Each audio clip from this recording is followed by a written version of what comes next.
Hi.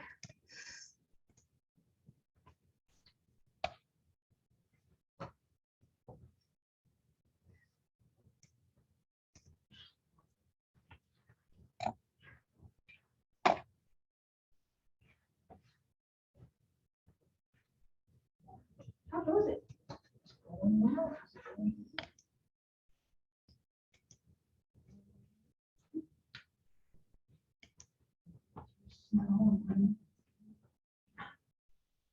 Hoping we didn't have any more students dropping. Like being sick or anything.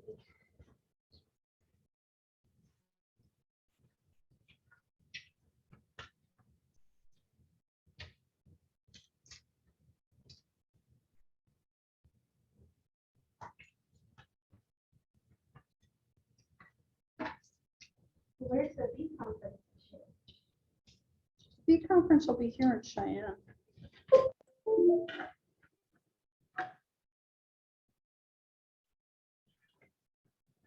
It'll be here at the extent, it'll be here in we'll see. Nice.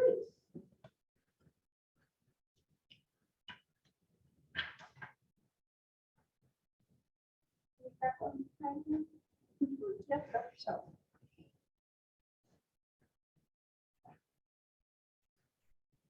I love when you were talking about your tomatoes and how many pounds per plant you get. And I'm like, I got 7 all year tomatoes. Total. Not pounds, just. So when you buy tomatoes, are you buying the plant or are you buying started from seed? I'm buying at the Master Gardener Okay. event, and they, I've learned how to like bury most of it and do that, but I do container gardens, so I'm trying to make sure the soil's all good, and I made the mistake of doing a lot of like miracle grow kind of stuff, and it makes really big fluffy plants, but not any fields, which I know. Yep. Yep. I would dump the Miracle Grow soil out of the container and just buy the soil that Master Gardeners sell. Okay. If you go on their website, lcmg.org, they have a soil sale. And Okay. yeah, That's cool. That's, my dog's trying to help because he's trying to empty all the soil out of all the boxes. We adopted a dog, and unfortunately, that's his favorite passion is to dig, and my plots have a lot of. Yeah.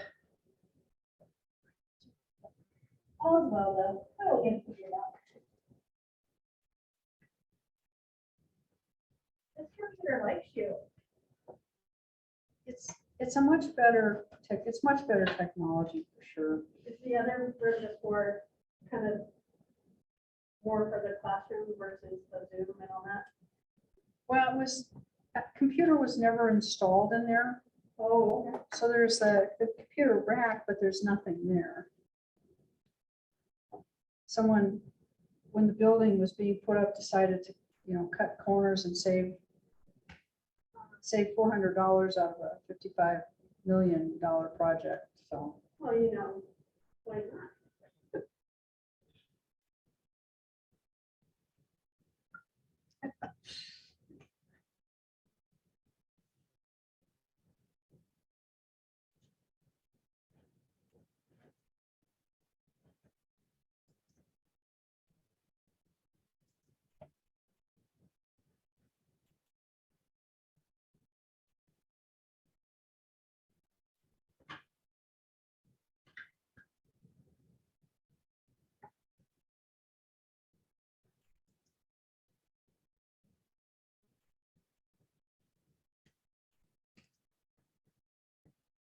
We're halfway through.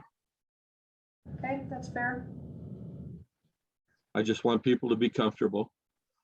So hello, everyone. Hello. All very good class. I like it already. You're awake. Now, 3 hours from now, that might change. Yeah, we'll talk about turf for about 3 hours.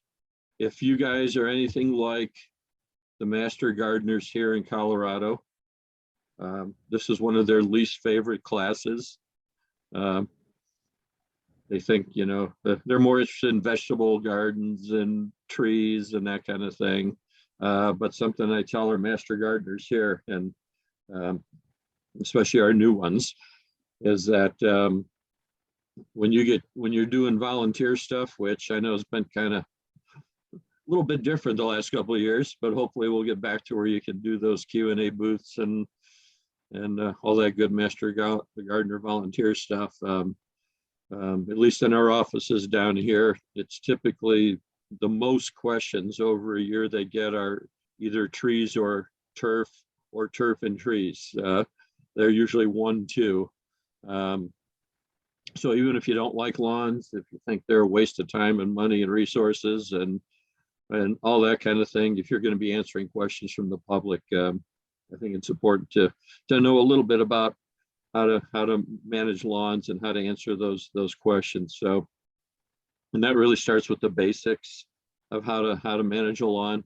So that's what we're going to be doing, and then we'll do some bugs and crud kind of stuff at the end, just depending on how much time we have. But I do want to answer questions that you might have, so we will keep this, keep it casual, keep it open. I don't know how you want to handle questions. Are we going to do it? Let's see, do we have the chat activated? Okay. So I do lots of teaching with Zoom, and I'm usually pretty good at watching the chat room. And if I start seeing something pop up that's like, well, I really said something stupid there, or I need to clarify something, I'll kind of watch for that. But is it okay to put the questions in the chat?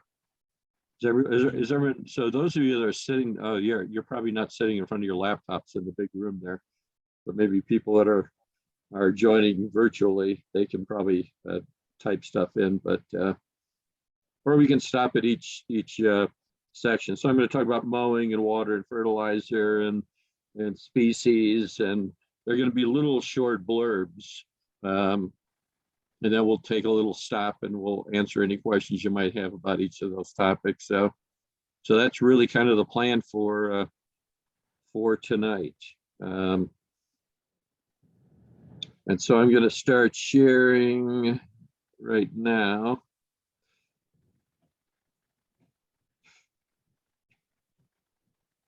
Wait, let me do something here. Well, let me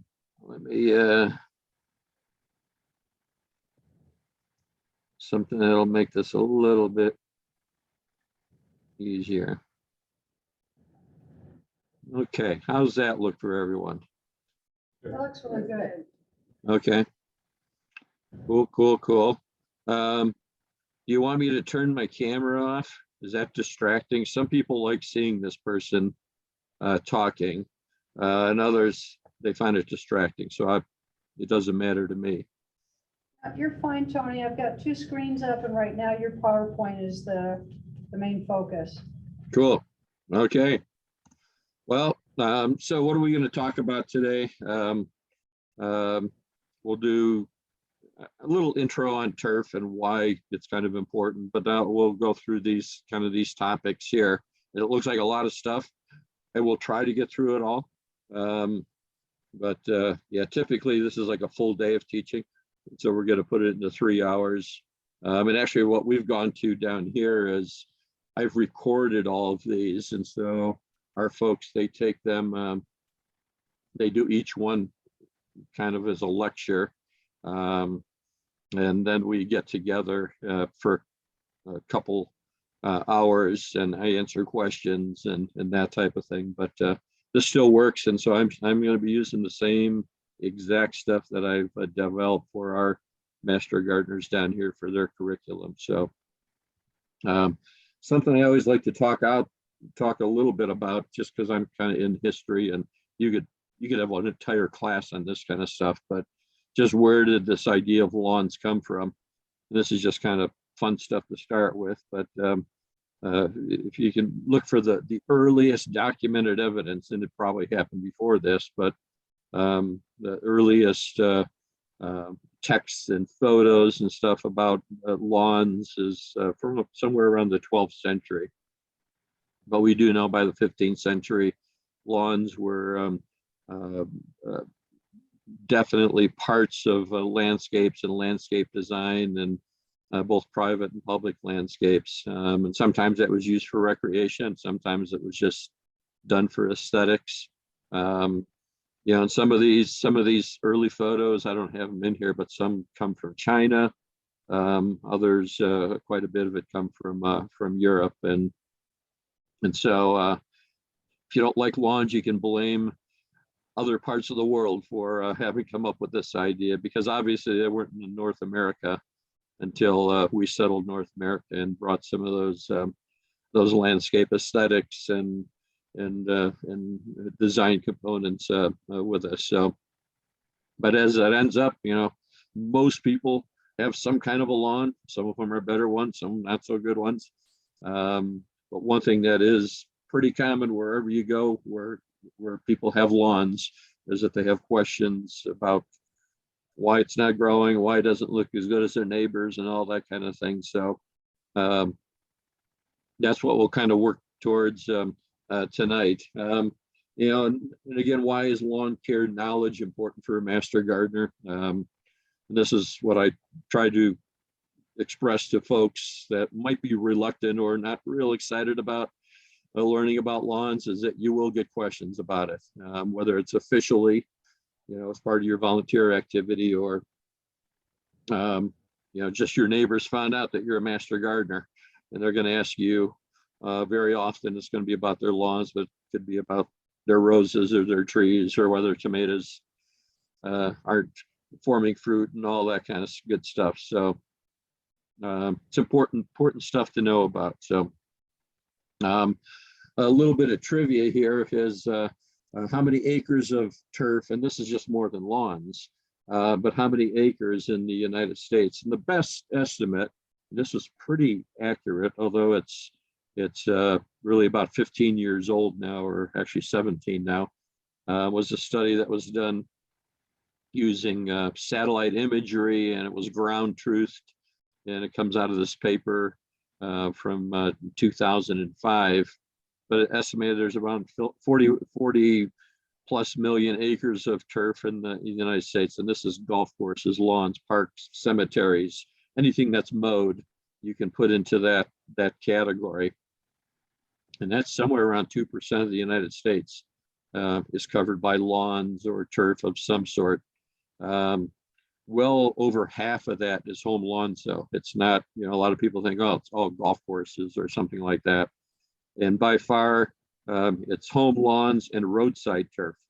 Then the very small component of that is actually golf courses, but by far, mostly home lawns.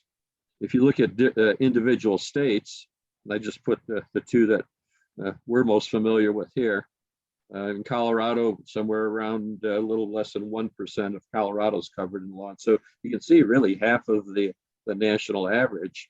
And then when we look at you folks, look what that number goes down to, a very, very small percentage. And of course, that's reflective of just how much it rains, or how little it rains, I should say, how little precipitation we get.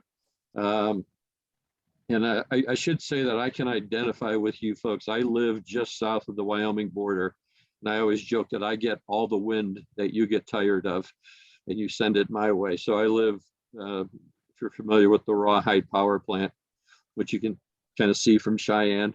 In fact, I can see the lights from Cheyenne from my backyard, so on a clear night. So I live just south of the Cheyenne Ridge, just a little bit southwest of the Rawhide Power Plant. So I know what it's like to try to grow a lawn where it doesn't rain and it's windy all the time. I've got 6 acres, none of it's irrigated, except for my vegetable garden is on drip irrigation. So I've got a very cruddy looking buffalo grass and Bermuda grass lawn. It's about 700 square feet out of my 6 acres is my lawn, and the rest of it hasn't been mowed, watered, or fertilized for 34 years. So pretty much a native or naturalized grass area is most of my home landscape. So yeah, we don't have lots of lawns, in Wyoming, but you're still going to get questions on it. And same thing here in Colorado. So, you know, when it comes to home lawns, this is why we get a lot of questions on home lawns. This is a survey that was done by the Scott's company. They're always trying to find new customers, as you would expect, a few years ago.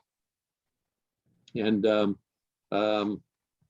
one of the things that they discovered in that survey was that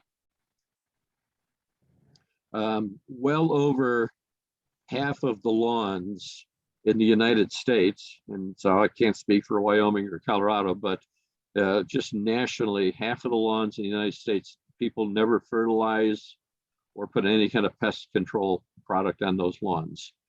So if you do any kind of fertilizer application or a crabgrass preventer or something for dandelions, and if you do more than 2 applications of anything per year, you are in a distinct minority in the lawn care world in the United States. And you can see that folks that have commercial lawn care is still a very small percentage. That's why lawn care, the number of companies grows every year. That's why the companies get larger. There's still enormous potential for growth in the lawn care industry, because those half of all lawn owners, homeowners that don't take care of their lawns, they usually want a nice looking lawn. But why don't they do anything to that lawn? They may not know what to do. They may not have the time to do it. They may not be able to afford to do it. And that could be afforded in terms of time. It could be what it costs to take care of a lawn. It could be water, which is often a concern here in our part of the world. So for whatever reason, a lot of people don't take care of their lawns, but yet they still want them to look as nice as the people that do 2 or 3 or 4 applications of something to their lawn a year and irrigate regularly, or they may have a lawn care company. So a lot of your questions are going to come from those folks that have very limited or almost no knowledge of lawn care. And I can tell you my great example of that. I have 3 sons, and my middle son, when he was in school here at CSU, he bought a house on his own, which thankfully we're just selling this Friday. I signed the papers on Friday. We've rented it ever since he graduated. And any of those of you that have rental properties, you know what a pain in the butt renters can be. And he travels all over the world as part of his job. So guess who gets to play landlord? That was me. So he's finally selling his house here in Fort Collins. But you know, renters generally, they don't either take care of the lawn, they don't want to take care of it, or they don't know how to take care of it. But my son, when he first bought that house, he called me one day. He says, "Hey, Dad, I realized I know nothing about how to take care of a lawn because you never taught me anything, and it's because we never did anything with our lawn at my house." He says, "You have to teach me all about how to take care of this lawn." So a lot of kids grow up not taking care of lawns like they did in the old days when we all mowed lawns and actually did it for a living. And now OSHA probably wouldn't let us do that, but so for whatever reason, people don't oftentimes know what it takes to take care of a lawn. So that's where the master gardener comes in, answering those kind of questions.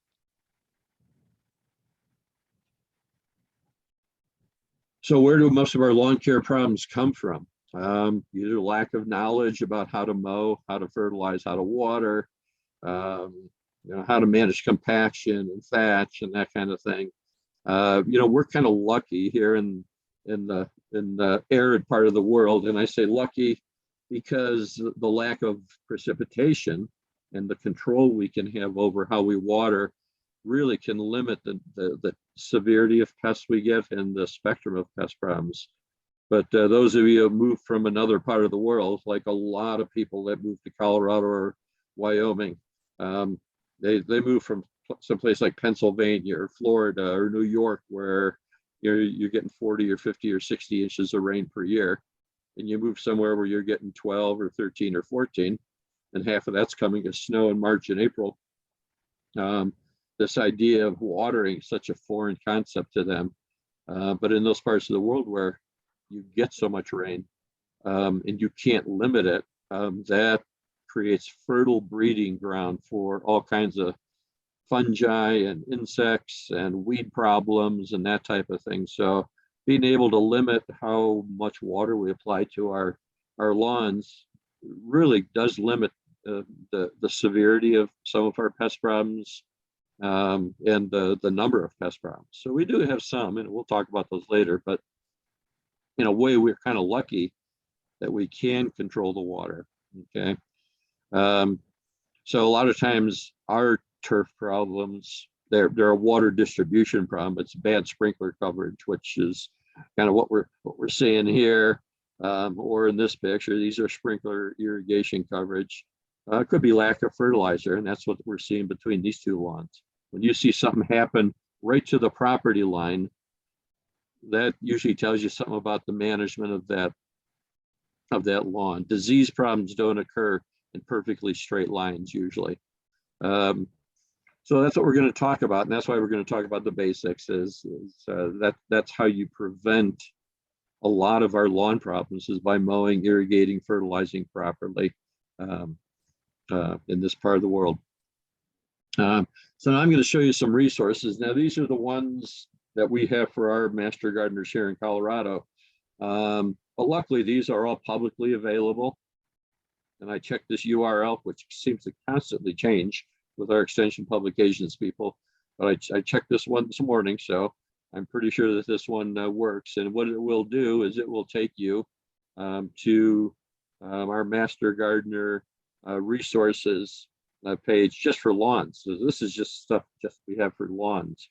And when you look at the entire website, there's so much stuff there. It's almost overwhelming for trees and veggies and roses and just about everything you can imagine that you could grow in a garden. Something I'll do, Catherine, is I'll send you. I'll put all this into a PDF so everyone has all the slides. I didn't quite have time to do that today. I recently became head of the Department of Horticulture, so now I'm doing 2 jobs at once, which really cramps me for time. So I'll get all these in a PDF, everything I show you today, and I'll send it, and then everyone can have that, and you can print it or just use it as a digital format. So you'll have all the pictures and all the slides. But I would encourage you to if you just Google CSU Master Gardener, you'll find this stuff. And I'm sure you've got great resources up in Wyoming too. So between the 2 states and really other states, Utah's got great resources on especially pest problems. They've got some very good entomologists and pathologists over there. University of California's got some really good stuff that works really quite well in Colorado. As does University of Nebraska, and then some extension systems. Minnesota is good on things horticulture. Iowa State's good on horticulture. Purdue's really good on plant pathology issues. And so I use a lot of Purdue lawn fact sheets or turf disease fact sheets over here because they are so well done. So I would encourage you to look at other states. If you can't find something in your state, that doesn't mean they're not doing a good job. It just means, there's not enough people to do all the work. And that's the case, I think, in every state system. Okay, so I'm going to switch to, we're going to talk,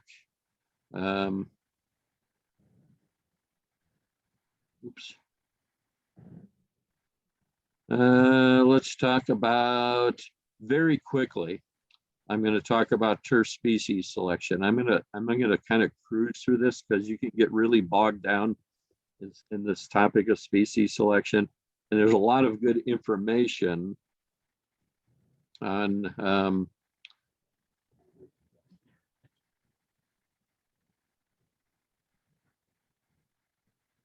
let's see.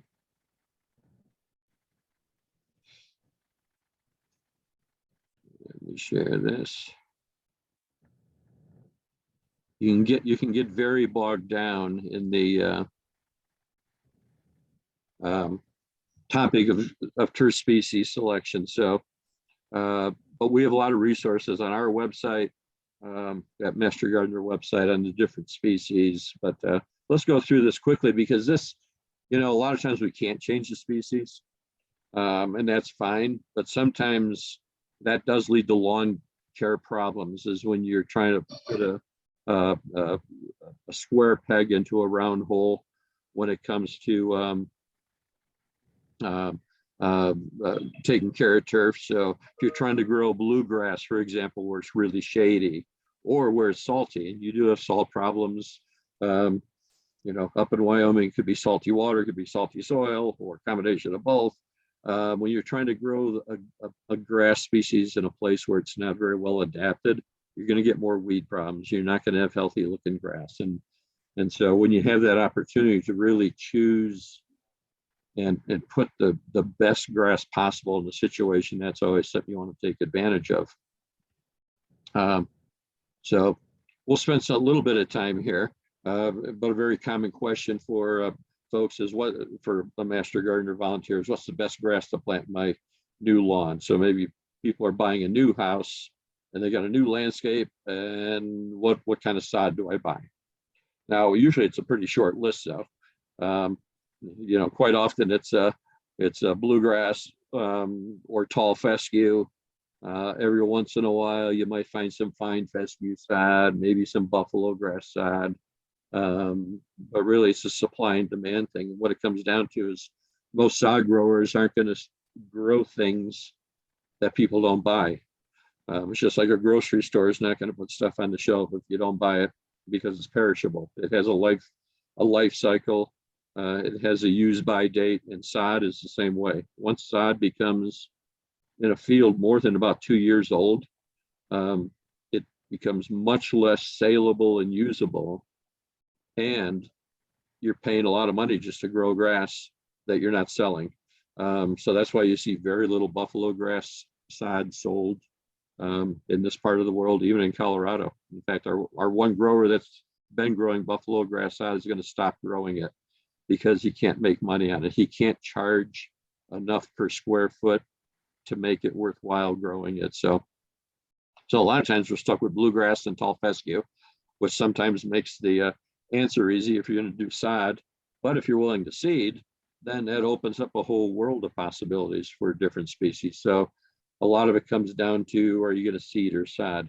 So again, why do we have turf problems? That we talked about those, but one of them sometimes is that you're putting the wrong species in a situation. So whenever you have that chance to put the right grass in a situation, particularly if it's a problem one, if you know the water is going to be salty or the soil is going to be salty, or if it's going to have limited irrigation, or if it's really shady, like in an old part of whatever city you're living in, then you might take that opportunity to put like a fine fescue in if it's real shady. So so what are the questions that you should ask people when they give you this question? What's the best grass to plant? You have to do some information digging and gathering, and it's like, okay, what are you going to use the lawn for?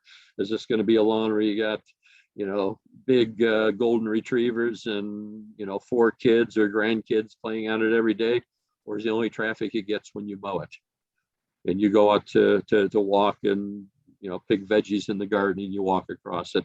Those are two very different levels of traffic. Is it shady? Is it sunny? What kind of quality do you want? Well, if people want something just to keep the dust down and the mud down, versus I want a perfect looking lawn that reminds me of being on a golf course, those could be two totally different species. So, and then it comes down to, if they do want that beautiful lawn, are they willing to water it and put the time and energy and money into taking care of it? Then it could be resources, and those could be time and water and money, those type of things. And then it could be more specific problems. It could be an elevation thing. You may want to do buffalo grass, but I always tell people, if you cannot, this is how I tell people you can have buffalo grass. If you can plant a tomato in that landscape and get tomatoes before the first frost in the fall, that's where buffalo grass can work pretty well. But if you have to go through gyrations of putting tomatoes in containers and moving them, in and out of the garage in the spring and in and out of the garage in the fall to get ripe tomatoes, that probably means buffalo grass would not do well in your landscape. So, and I've played that game for a lot of years with tomatoes in my garden up north here at Fort Collins. So, so yeah, so there's limitations, and it could be, do you want to seed? Do you want to sod? There's just a lot of limitations. So again, if you're sodding, you're probably down to a couple species is what it comes down to, is bluegrass or tall fescue. If you're willing to seed, that opens up a pretty big world of possibilities. So, I'm just going to go through these slides really quickly. And the main takeaway, and I'm going to send you these again so you can read about this later. The main takeaway is no grass is perfect. Bluegrass isn't perfect. Tall fescue is not perfect. Sometimes you hear about Bermuda grass. There's a grass that our Plant Select program sells here in Colorado called dog tough grass. It is far from perfect, but the marketing makes it seem that way. There's no golden or silver or titanium or whatever metal you want to call it bullet when it comes to having a perfect lawn just by grass selection. So they've all got their upsides, they've all got their downsides, and it's just, you want to plant the grass that's going to give you the fewest downsides for your location. And that's really what should guide your selection of grass species. So we've got bluegrass, we've got what we call hybrid bluegrasses, and these are crosses between Kentucky bluegrass and something called Texas bluegrass, which is a native type of bluegrass, and they call them Texas hybrids or Kentucky Texas hybrids. There's all kinds of names that the sod growers go by with these. And these are, most people are not going to notice the difference between these and regular bluegrass, to be honest with you. But they do make a lot more rhizomes. They are very heat tolerant. So from that perspective, they do have an advantage over Kentucky bluegrass. But otherwise, by looks, they look just like a bluegrass. But they're a cool option if you can find a sod grower. We've got a couple here in Fort Collins that grow the Texas hybrids. So if you're willing to go across state lines to get sod, you can find some of those Texas hybrids down here. I'm not sure if any of the growers like in Torrington or I'm blanking on where there's another sod farm up north of you, but he may have some, but you're probably going to be down to Kentucky bluegrass or tall fescue. So when it comes to sod, so tall fescue is not perfect. Sometimes it's marketed as being more drought resistant. Short term, it is more drought resistant than bluegrass. So this picture down here, this shows a clump of tall fescue growing in a bluegrass lawn that's going dormant due to lack of irrigation. And so you say, well, that means that tall fescue needs less water than bluegrass. Well, for a while, it can require less water than bluegrass. What happens with bluegrass, when it gets not enough water to keep it green, it goes dormant. When tall fescue doesn't receive enough water, eventually it crashes and burns, and a lot of it dies. So long-term drought resistance of tall fescue is not very good. Short-term, it's very good. Long-term drought resistance of bluegrass is very good, but short-term, it may not be good. It tends to go dormant and turn brown, but it lives. It survives that turning brown, whereas tall fescue, once it turns brown, a lot of times it's dead. So you have to kind of define what you mean by drought resistant. But it's another good option for a home lawn. It can make a beautiful one. And it gets its drought resistance from really deep roots. Now, if you plant it on soil that's not reasonably deep, and it doesn't have to be perfect soil, and I know everyone in this part of the world says, I've got the worst soil ever. And I know what you mean. I've got that red, rocky, nasty stuff that's hard as concrete when it's dry, and it's like slick mud when it's wet. But tall fescue will form pretty deep roots even on that horrible soil. But where it hits bedrock, where it's growing on gravel, it may not be a good choice, and bluegrass might be a better choice on those situations. Fine fescues, great shade grasses. They're also pretty darn salt tolerant, not terribly traffic tolerant, but at reasonable lawn traffic, it's not going to be a problem for these. But they're very cold tolerant. They're pretty heat tolerant. They'll go dormant when it gets really hot though. And they prefer dry soils, which is kind of a cool thing. So that's why they do well in shade, is they'll compete on that drier conditions under intense shade with the trees and still do pretty well. They're also good for naturalizing. This shows the infamously named Hell Strip. This is one of them in Fort Collins. This is non-irrigated, right out by the street here in Old Town. Very, very shady, as you can see. But those are fine fescues that aren't mowed. And they do perfectly well if you don't mow them. So another option for tough areas. You know, buffalo grass is native to our part of the world, so people like the idea of using a native grass. And in theory, that's a wonderful thought. In practice, and those of you that try growing native plants, other types of plants in your landscapes, you know, just because something's native doesn't mean it's easy to transplant or it's easy to grow or that it survives or that it grows well. And I try to do a lot of native plants in my landscape, which does not get, for the most part, irrigated. So I've got a huge winter hardy cactus garden, and even those things will die in some cases. So if I have a very tough winter or spring, I have cactus die. So when cactus are dying, it's a tough growing situation. So natives are always a magic bullet. They're not always a panacea. And buffalo grass is an example of that. It can be really difficult to grow from seed. It can be pretty difficult to grow from plugs, which is a way that a lot of it's grown. And it's pretty darn impossible to buy sod for it now, after our one sod grower has stopped growing it. So there's some barriers to the adoption of buffalo grass. But once you get a buffalo grass lawn, and here's some pictures, it can be a pretty nice lawn. It's just getting from bare soil to buffalo grass lawn that can be a problem. And here's the other thing. It's a warm season grass, so it goes dormant with the first fall frost, and it doesn't green up until well after the last spring frost. So my buffalo grass lawn, where I live just south of you folks, it's greening up. Sometimes, if I'm lucky, the middle of May, but usually it's about the third week of May. And a lot of times it goes dormant with that first frost if we get one in September. Now we may get another 6 weeks of beautiful weather after that first frost, but it's dormant after that time. So I may only get 3 months of green out of my buffalo grass lawn, and the other 11 months it's going to be dormant and brown. And that's kind of a tough selling point, to be honest, with some folks that really want a nice green lawn for most of the year.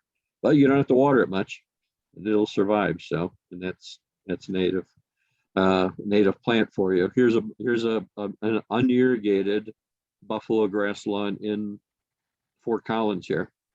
So this is one that I helped a woman.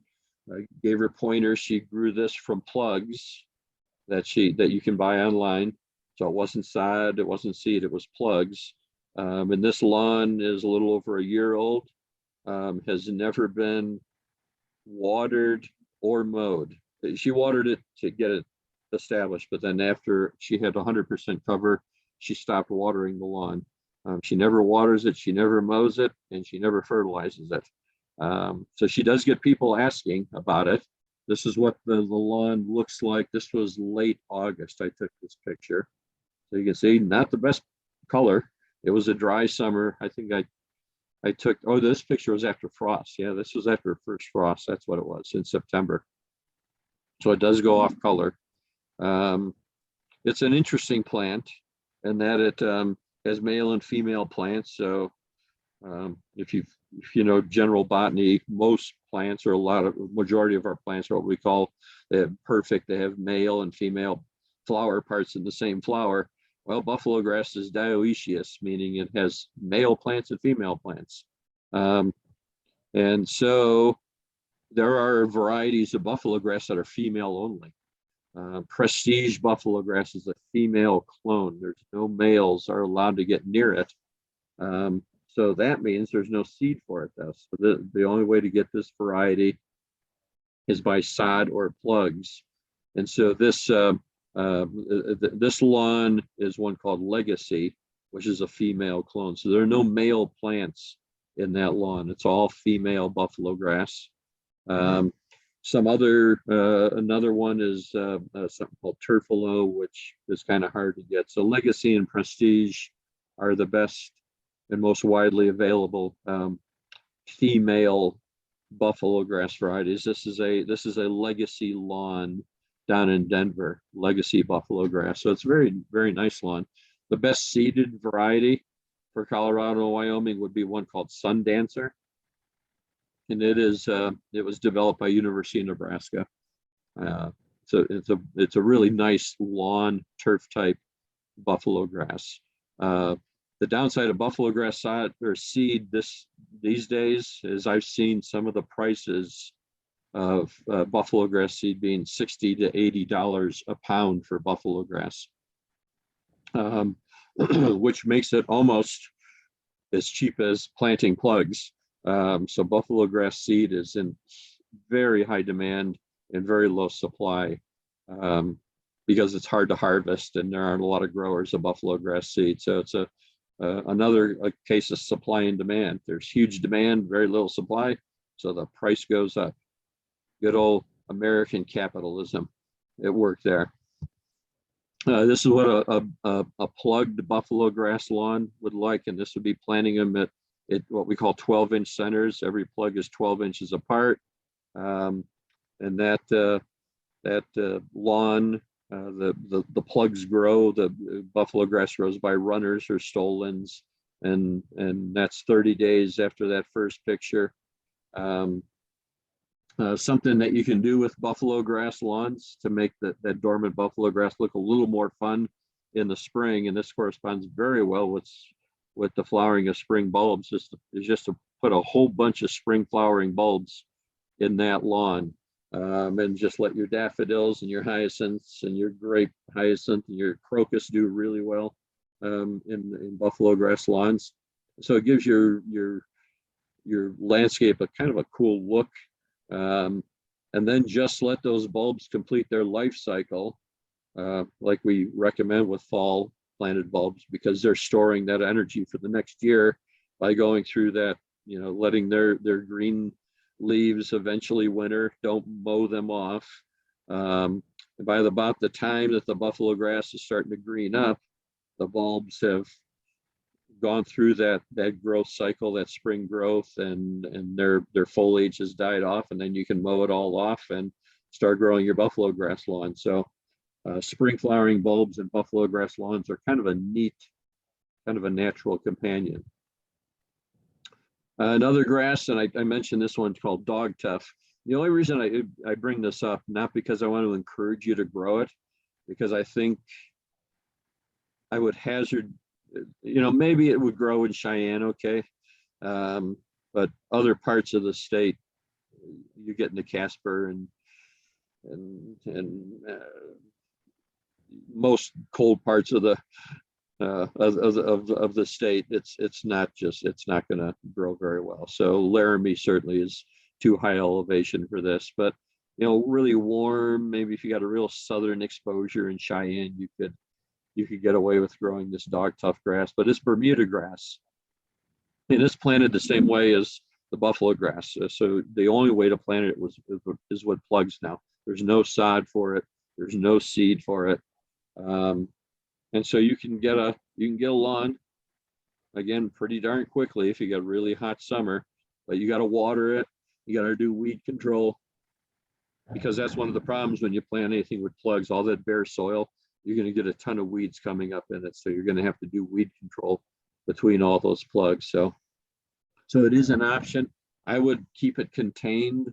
This is kind of a perfect place to grow Bermuda grasses, where it's contained by house and concrete and driveways and kind of big barriers like that, because this stuff will grow underground and above ground. It'll creep into your vegetable garden, your flower beds.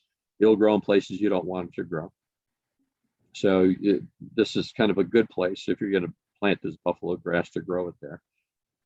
You can even see in this picture, you can see how the buffalo grass is growing out onto the concrete.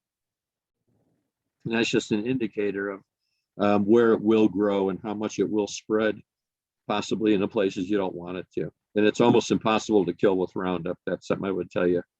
It's about 2 years of using Roundup to kill it. So is it better to seed or better to sod? Well, if the only way to get something is by sod or plugs, then it's better to sod or plug.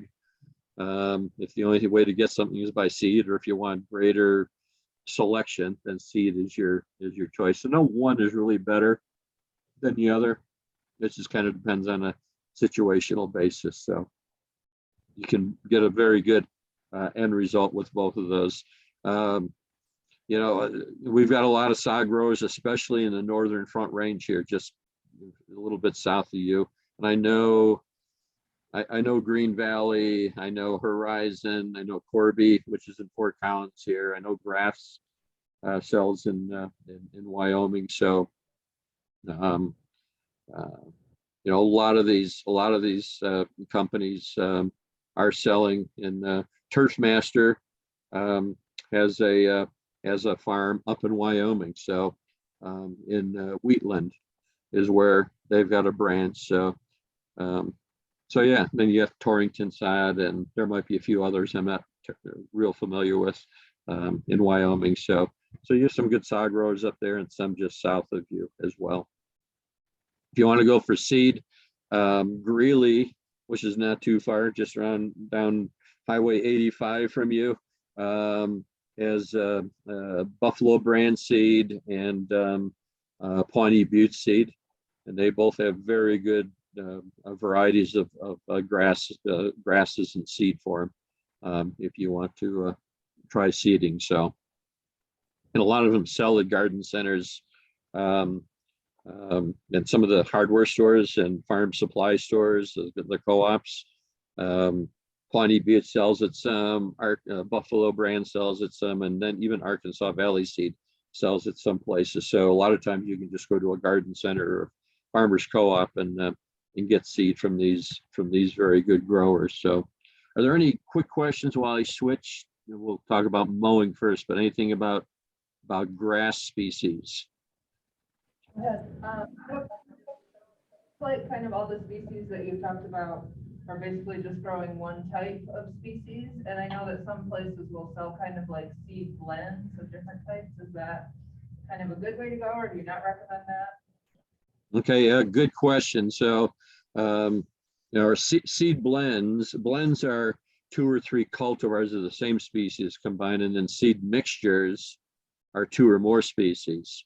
So yeah, you can buy bluegrass, ryegrass, and a lot of stuff. If you go to a big box store and you go to buy something, quite often it's bluegrass and ryegrass, or it's bluegrass, ryegrass, and fine fescue, or it's tall fescue and ryegrass. There's all kinds of combinations.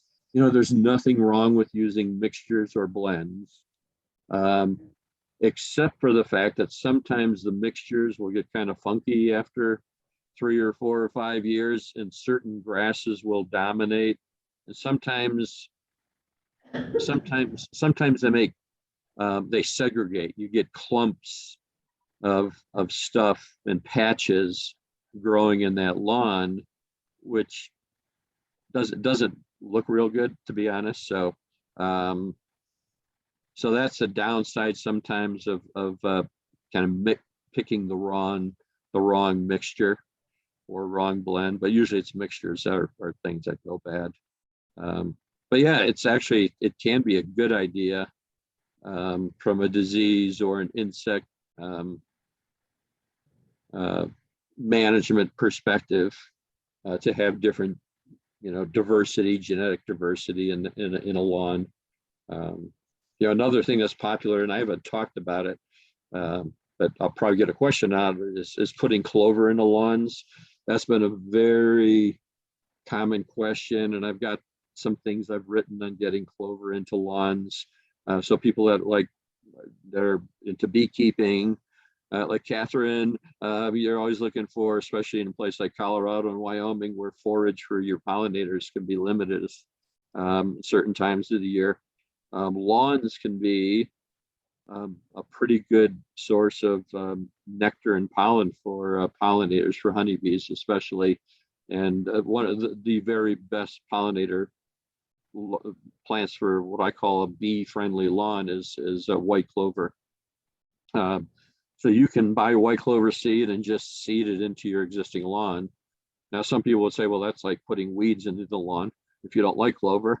And those people that like pollinators and diversity in their lawns, they like a nice clover mix in their lawn. So I don't judge. I don't try to convince people one way or the other, but it is a nice way to make your lawn a little more pollinator friendly, is by putting clover into the lawn. And then the bonus, if you get enough clover in the lawn, is you don't have to fertilize it with nitrogen. That clover is going to share nitrogen with the whatever lawn species you have seeded that clover into. So that's an option. I have seen some almost 100% pure clover lawns. In fact, people will sometimes ask me, how do I get grass out of my clover lawn? And so you could have 100% pure clover lawn, and it'll tolerate mowing pretty well. Still needs water. It's probably maybe not as much water as bluegrass, but not a whole lot less than bluegrass. Let's put it that way. You can't treat it like buffalo grass and water it once a month and have it stay green. It's going to need more water than that. But so it's a kind of a nice lawn alternative for some people. Any other species questions or anyone had? I had a question. I'm on a Zoom. I was wondering, when you decide to seed a lawn, do you place that seed just directly on top of the dirt, or do you need to till it first? And if compaction is involved in the soil, do we need to encourage tilling before they put the seed in, or how would you recommend for seeding? Yes. No. Kind of all of the above. It kind of depends. So one thing you can do, like if you got an existing lawn, you want to put clover into it, or you want to overseed, maybe your lawn got thin, maybe your bluegrass lawn that was sunny 20 years ago is shady now, and the bluegrass is struggling because of the shade. Well, what you can do, one thing you do is just aerify or cultivate that lawn very heavily in the spring, and then just with a spreader, a fertilizer spreader, go out and drop fine fescue seed or clover seed and rake it real lightly, and the seed that falls into those aerifier holes will germinate and grow. And if you got bare spots on the lawn, just aerify really, really heavily. Another thing that I didn't put pictures in, I'm establishing a very large demonstration garden at our county fairgrounds, the Larimer County Fairgrounds, right by the Anheuser Busch Center. So if you ever take trips to Denver or down that, and you see where the Eagles hockey team plays, I'm putting a big demonstration garden, and there are actually 6 different landscapes I'm planting. Each one's got a different species lawn. And so I've been growing lawns for the last couple of years, and I get bare spots just like everyone else does. And those little, I call them garden weasels, those little weird, they're kind of absurdly expensive, but really cool little cultivator kind of things. They call them the garden weasel. It's got these little prongs on it. I love that thing. And that thing is super good for the kind of loosening up a bare spot or a thin spot in a turf area. And then I put the seed down, and then I run it over it again with that little garden weasel thing. And I think everyone knows what I mean by that. And I love that thing for overseeding bare or thin spots in lawns. So yeah, the key is to loosen the soil some way. To loosen it with that. Some people use a pitchfork and just punch a bunch of holes with a pitchfork. Aerifier, foot aerifiers, all those, any way you can get the surface opened up a little, and then put the seed down. But then you really don't top dress it. Don't put like compost over it or bag soil or sand or anything like that. Just kind of maybe roll it a little bit, rake it a little bit to get the seed into the roughened areas, and then just water. If you use the aerification technique, you don't even have to water much extra. Those holes stay pretty moist just with routine lawn irrigation. But if you're spreading seed closer to the surface, you'll have to probably hand water those spots or run your entire system a little bit more to keep them a little wetter. But yeah, seed soil contact is really important when you're doing any kind of seeding. And certainly if you're starting from scratch, from bare soil, till it, get all the rocks out, smooth it, and then, this sounds kind of dumb, but then roll it and compact it, get it very, very firm to the point where you almost don't sink into that soil that you tilled. Otherwise, if you seed into it and you start watering it, you're going to get uneven settling. So you almost, in a way, have to recompact the soil after you till it, but not super compacted, just firming it to keep it from, so that it settles uniformly. Otherwise, you'll have a really bumpy, uneven lawn. So hopefully that answers your question on how to get stuff started. Okay, any other questions before we go on to mowing here?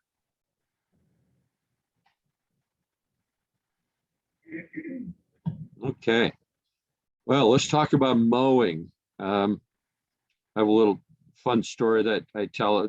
So I've used this same basic slide because mowing really doesn't change the way it happened. In fact, this picture down here, I took this picture. I collect old books on lawn care, golf course management and design. And there were books and there was research being done on lawn care in the United States at universities in the late 1800s and early 1900s. And I bought books, and they even had extension publications in the early 1900s on how to care for your lawn. And I took this picture from Ohio State University, which is where I got my master's and PhD. And I actually found this in the library when I was a student there, and I took a photo of it, and I still use it. This is research done at Ohio State looking at the effect of mowing height on rooting depth. And this was from like 1910 or something when they did this research. Very basic research, but this is really why we tell people mow your lawn as tall as you can tolerate, because the taller you mow the grass, the deeper the roots are going to grow. And then the deeper the roots are, the more energy you have in the plant, and the more efficiently it uses water, and the fewer insect and disease and weed problems you get, the more traffic tolerant it is. There's just so many good things happen when you mow grass taller. Mowing tall makes lawn care easier, is what I tell.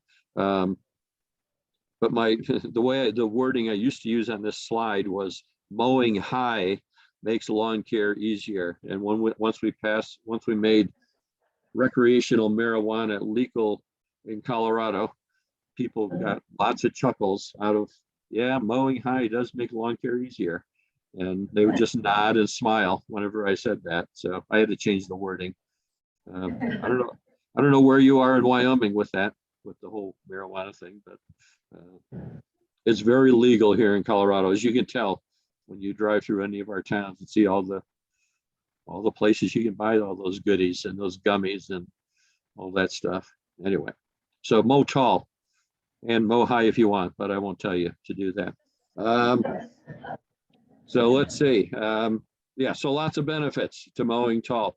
I like to show this picture. This is research I did many years ago. And it was simply a mowing height study. And in this case, it was on fine fescue for a seed company. And they wanted to know what kind of mowing heights would fine fescue tolerate. And so we put these plots in where some we mowed at 3 inches and some we mowed at 1 inch. They were watered, fertilized identically. There was no weed control products applied to these plots.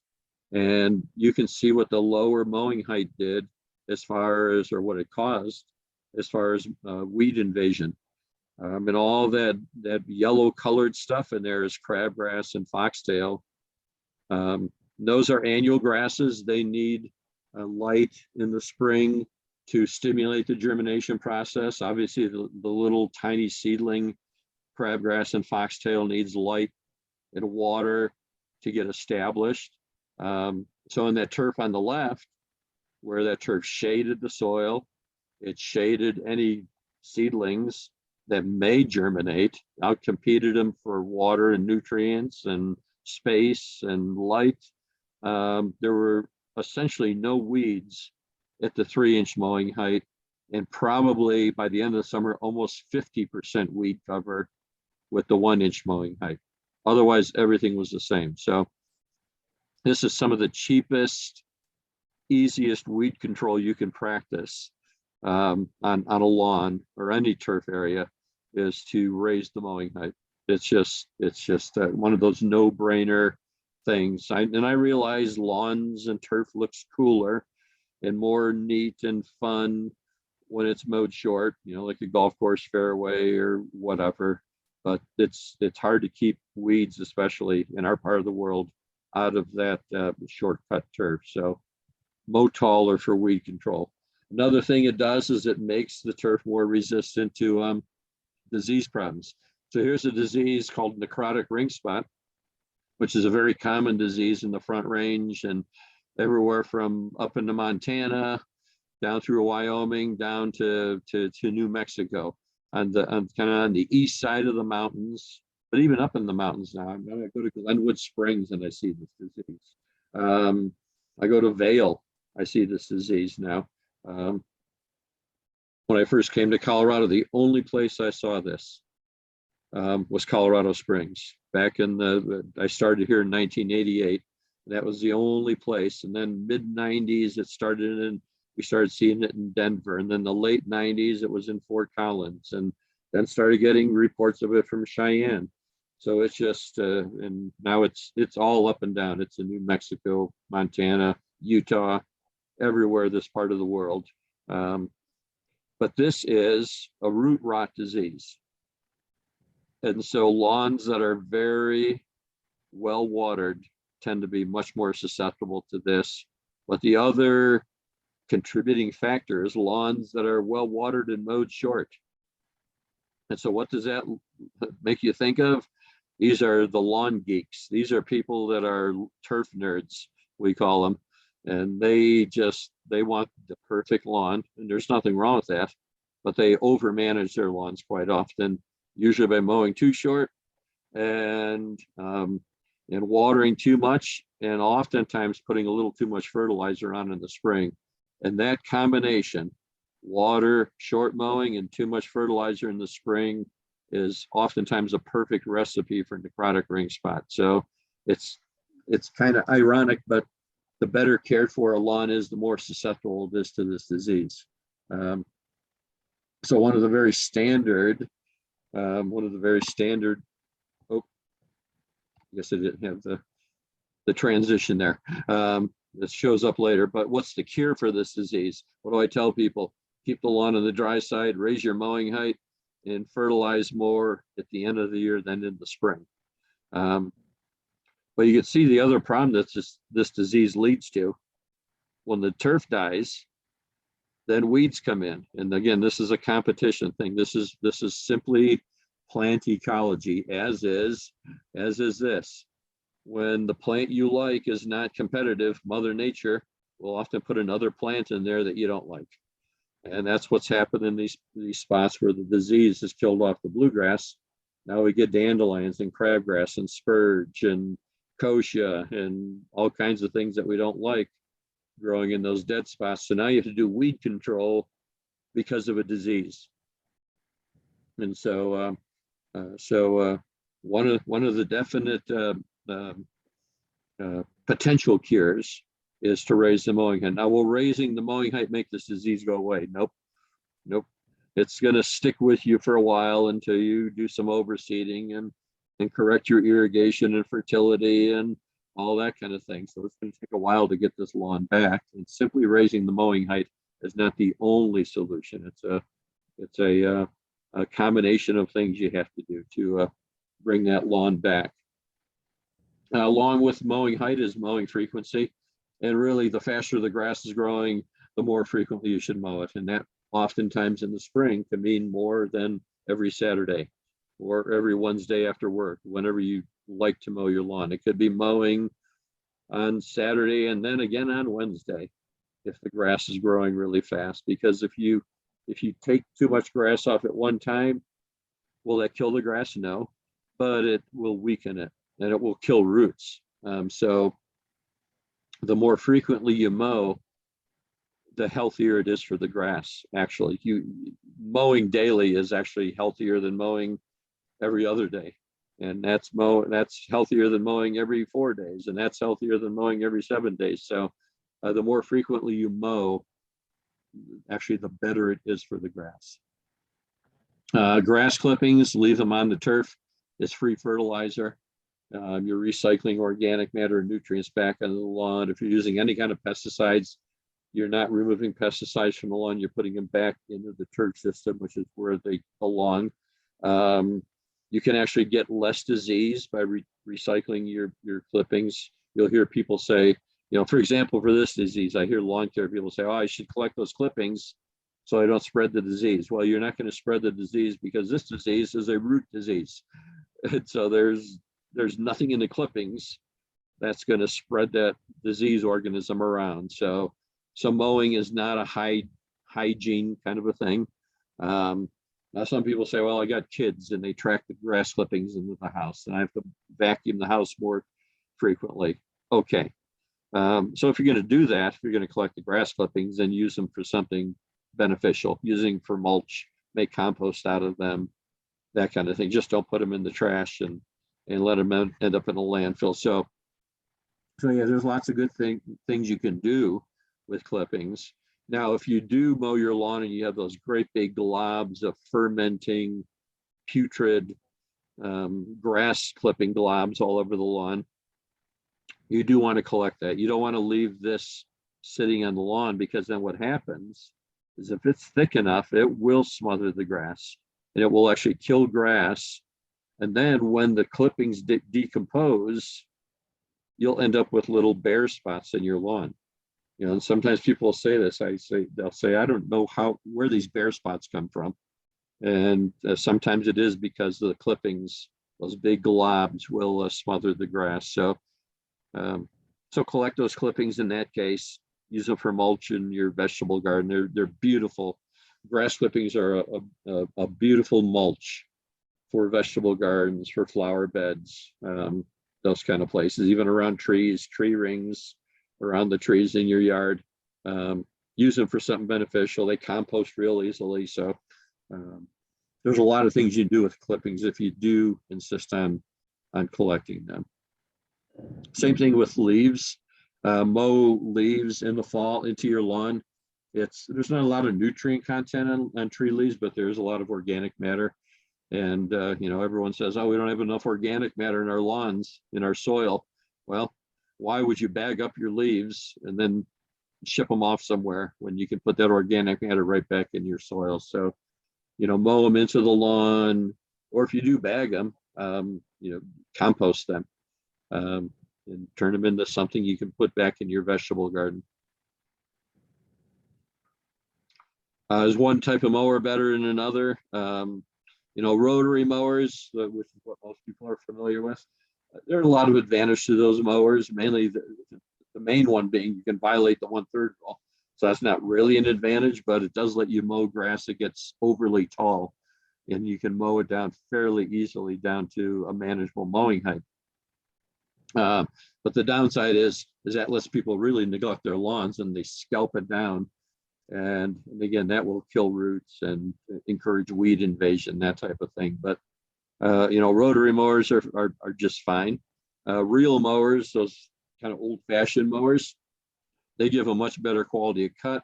One thing they do force you to do is to follow the 1/3 rule. So these little lawns that I planted in my demonstration gardens, that's what I mowed.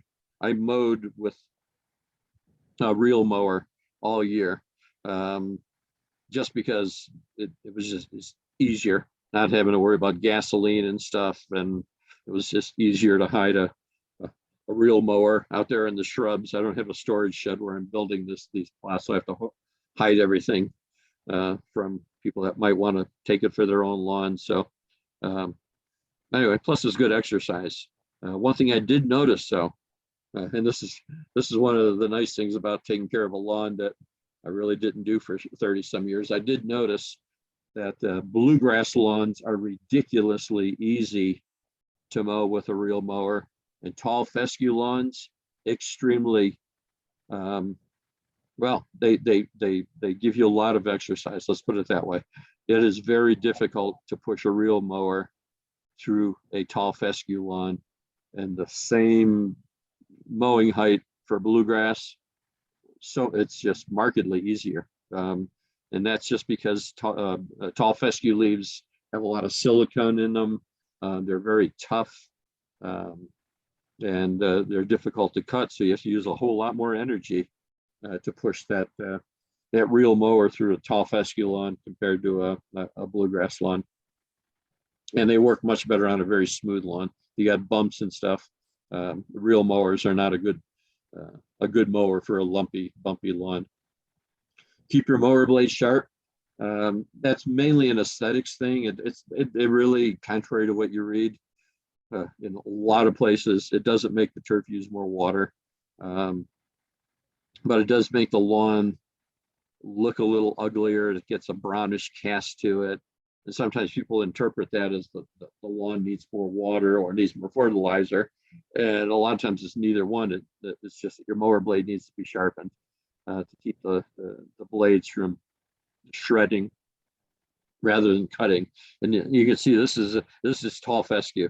So I took this picture of tall fescue from a dull mower blade versus a sharpened mower blade, and it's a marked difference in mowing quality. So, sharpen your blades at least, once a year, twice a year is better.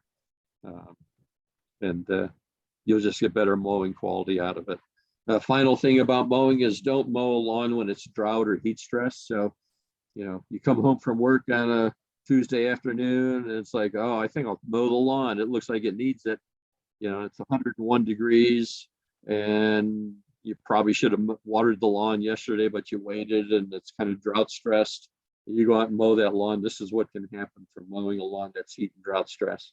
Now, it's not dead. It looks dead. It looks like you're going to have to overseed and all these kind of terrible things. That lawn will come back. It is not dead, but it can take it a good 2, 3, 4 weeks to come back into its former glory. So don't mow a drought or heat stress lawn. Wait till later evening. Wait till after you've irrigated and mow the next day to mow that lawn. Okay, any quick questions on mowing before we go to? We'll cover, let's see, we're going to cover fertilizing next, I think. But any mowing questions out there?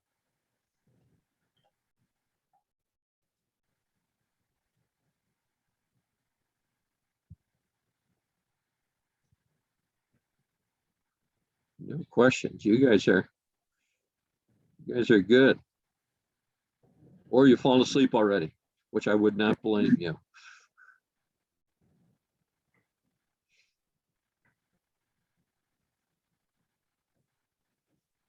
Okay. Well, let's talk a little bit about fertilizing. Here again, here's that picture of that lawn that I showed you. It's a little more close up of a lawn that's fertilized versus one that's not fertilized. So what we're really going to be talking about is nitrogen here. Nitrogen is the key lawn fertilizer. The other nutrients that are in lawn fertilizers, if they're in there, that's fine. Although more and more often you're going to find fertilizers have 0 for the phosphorus value, and that's fine. That's okay. Don't worry about it. Don't sweat about having no phosphorus in your lawn fertilizer. You'll be fine. The lawn will be fine. Potassium. Our soils in the Western U.S. are so high in potassium, we should never, ever have to apply potassium to our soil. So as a result, it's that first number on the fertilizer bag. It's the nitrogen content is the most important one. So we're going to concentrate talking on nitrogen. I'll talk a little bit about iron though, because we do get iron yellowing or iron chlorosis in the Western United States, and that's worth talking about. But you wouldn't apply your iron through your fertilizer spreader anyway, even though many fertilizers, they tell you plus iron. Usually applying fertilizer as a granular product is not worth the time or effort. So a lot of times it's spraying that iron on. It's going to be the most effective way, but we'll talk about that in a few minutes. So again, for home lawn fertilization, it's the first number, that's the important one. So as long as there's a number there, it could be a 10, it could be a 20, it could be a 30, it could be a 46. 46 is the highest that number goes. That's plain old straight urea. 46-0-0. There's nothing but nitrogen in that fertilizer, at least as far as the plant's concerned. So, and then you can go down to stuff that's might only be 2 or 3% nitrogen. Some of the natural organic fertilizers you buy maybe as low as 2 or 3% nitrogen. So this one happens to be 10%. And just a word about that too. So as that first number, that will lead you to how much of that fertilizer should you apply to the lawn. So this rich lawn fertilizer, this one's made here in Colorado. So I encourage people to buy locally sourced fertilizers if you can, and usually those are quite often they're natural organics. And not saying that that's what you should fertilize your lawn with, that only natural organic works, but Scott's Turf Builder is made in Ohio, and then it's shipped all the way across the country to Colorado, whereas Rich Lawn is made in Platteville, Colorado, just a few miles down the road, at least from Fort Collins. So it's a much more local fertilizer. So if you're worried about carbon footprint of fertilizers, you should buy fertilizers that are manufactured much more closer to where you live and where you use that product. It's kind of like being a locavore when it comes to food production. Okay, so I like the rich lawns, plus they're good fertilizer. It's good fertilizer. Here's the thing though, it's 10% nitrogen. So a typical fertilizer application rate for nitrogen is we always say, and this is what a lawn care company will do, or most lawn care companies, they're going to apply 1 pound of nitrogen per 1,000 square feet. Well, this fertilizer, this rich lawn fertilizer, is not pure nitrogen. It's only 10% nitrogen. So you have to apply 10 pounds of this rich lawn fertilizer to give you 1 pound of nitrogen per 1,000. And that's because it's 10% nitrogen. So 10% of 10 pounds is 1 pound. So that's where you get the 1 pound of fertilizer. So if it's a 3%, it's like a 300 or a 325, you got to apply like 33 pounds of that fertilizer per 1,000. So you can see the lower that first number gets, the more of that fertilizer you have to apply to put down a reasonable amount of nitrogen. But urea, 46%, it's almost a half, it's almost 50% nitrogen. So just a little over 2 pounds of that fertilizer per 1,000 square feet to give you 1 pound of nitrogen. So you can see the higher the number, the higher that first number, the more concentrated it is, the less of the fertilizer you need to apply, and the less of that fertilizer you should apply. Otherwise, you risk burning your lawn.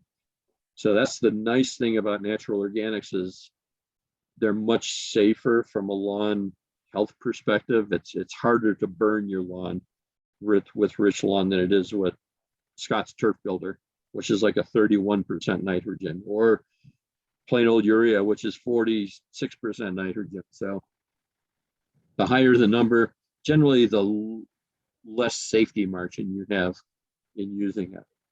So we're working with nitrogen. Here's another thing. How often do you apply it? Well, if you have an old lawn with old soil, meaning the turf's been growing on it for 10 or 15 or 20 or 40 years, whatever the case might be, that lawn has a good amount of stored nitrogen in it. So you're just supplementing the nitrogen in the soil with the fertilizer you're applying. And so you could probably fertilize a 20, 30-year-old lawn once a year and it's going to be perfectly happy. But if it's a 1-year-old lawn or 2 years old and it's on that horrible soil in a new housing development, and the soil that's on your front yard is what used to be in the basement or where the basement is, and there's no nutrient content to that soil and you're trying to grow seed or sod there, you're probably going to have to fertilize that lawn 4 times a year. So it depends on the age of the lawn. It depends on whether you recycle your grass clippings. If you recycle your grass clippings and leave them on the lawn all year, you can probably fertilize half as much as you normally would. So if you're fertilizing twice a year, you can do it once a year if you return your clippings. If it's an old lawn and you're returning clippings, you might be able to fertilize that lawn once every other year. Now the lawn care companies don't like me saying that. The fertilizer companies don't like me saying that because they want you to fertilize. They want to sell you product. But it is true that the older a lawn is, and if you return the clippings, the less you have to fertilize it. So here, I forgot to take the in Colorado reference out there. In Wyoming, so I might be an outlier when it comes to soil testing. And I know it's popular to recommend soil testing. And this is what I tell people, just from my own experience with lawns, and I'm going to stick to Colorado, but you can pretty much extrapolate this. I don't think routine soil testing is very useful for a home lawn. In fact, I actively discourage lawn care companies from soil testing because I think it's a waste of money. I can almost tell you what the soil test numbers are going to be before you get the numbers back. For most lawns in, I would say, Wyoming and Colorado, I can tell you it's going to be low in nitrogen, it's going to be low in organic matter, it's going to be sky high in potassium, it's going to be high in calcium, it might be low in iron, but the soil test report is very unreliable for iron. And soil testing is totally useless for nitrogen in a lawn situation. In fact, many states now they routinely tell people do not look at the number for nitrogen on your soil test for a home lawn because they're wildly unpredictable. So, and if I'm telling you the fertilizer that matters in a home lawn is nitrogen, why should you bother soil testing? Because the soil test tells you nothing about nitrogen. Where soil testing is important, and I'll just broadly talk about an entire landscape. I would soil test when you're starting a brand new landscape. When you're building a new house and you don't know anything about that soil, I would soil test that.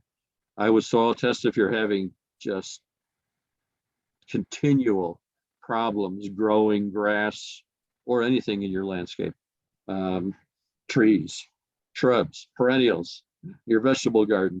If you're having trouble, no matter what you do and you're following all the best practices, soil testing can often reveal, usually it's going to be a salt problem, a soluble salt problem, which is not uncommon, especially the far northern Front Range.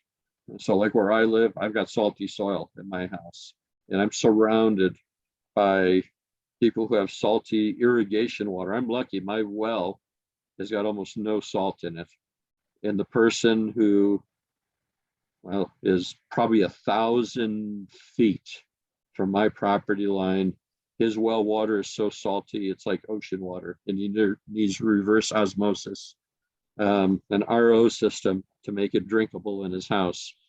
So it makes no sense in traveling very small distances.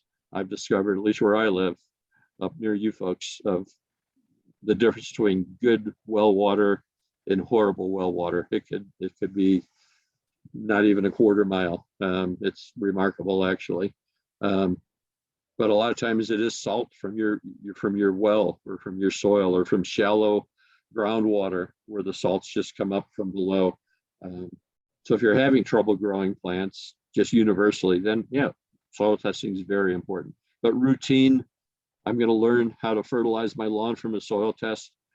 it's a waste of your money. And I couldn't tell you an answer. And I would give you the same answer, whether you soil tested or not. It's like, okay, how does the grass look? You know, so it's kind of, you know what it is, folks? It's going forward here. It's looking at your lawn compared to a neighbor's lawn. So look at these neighbors' lawns, all of them. They should be looking at this person and go, what the heck did you do? And usually it's what kind of grass did you plant? That's not what kind of grass did you plant. It's how did you fertilize? How did you fertilize? You know, when you're seeing this, here's some more neighboring lawns. I see this all the time. And people say, well, why does their lawn look so good? And it's like, well, when do you fertilize? And I actually had, this is honest truth. I had someone on it this past summer, lawns that like this, and they weren't in these pictures because I didn't want to take pictures of her lawn. But her response was, she says, I thought the lawn came with fertilizer. They told me it came with fertilizer and I didn't have to fertilize again. And I said, you know, that's like the auto dealer telling you your car came with gasoline and you don't have to put gas in it again. Do you believe that? And she goes, well, no. I said, same thing true with your lawn. It's the very same thing. Or maybe it doesn't ever have to have the oil changed. Yeah, so, but people believe that they never had to fertilize the lawn. So this is at 40% of people. These are the 40% that don't do anything to their lawns. And see, I'm maybe kind of preaching to the choir. Usually the master gardeners, they kind of know what to do with a lawn. But a lot of people, believe it or not, they have no idea. They don't know when to fertilize, how to fertilize, even to buy a fertilizer spreader. And so when I go to these lawns, I go, do you have a fertilizer spreader? And they go, no. Should I have one? And right away, that tells me, yep, you've never fertilized. When they tell you they don't have a fertilizer spreader. So this is what you look for. Is it green? Is it growing? If it's green and is growing, you probably don't have to fertilize. If you can see every spot in your lawn where your dog peed or the neighbor's dog's peed, that might be a hint that you need to put a little fertilizer on that lawn. So here's the take-home message. And I will tell you, the very best turf managers in the world, the ones that the best, if you're a golfer, the top 100 golf courses in the world, this is how they fertilize with nitrogen. None of them soil test, none of them tissue test, none of them do it on a calendar basis. They watch what the turf is doing. Is it growing? Is it recovering from traffic? Is the color good? And if all those things are happening, they don't fertilize until the turf starts growing more slowly, until the color starts going away, until they start seeing maybe certain disease problems, till the turf doesn't recover from the amount of golfer traffic or soccer traffic they're getting.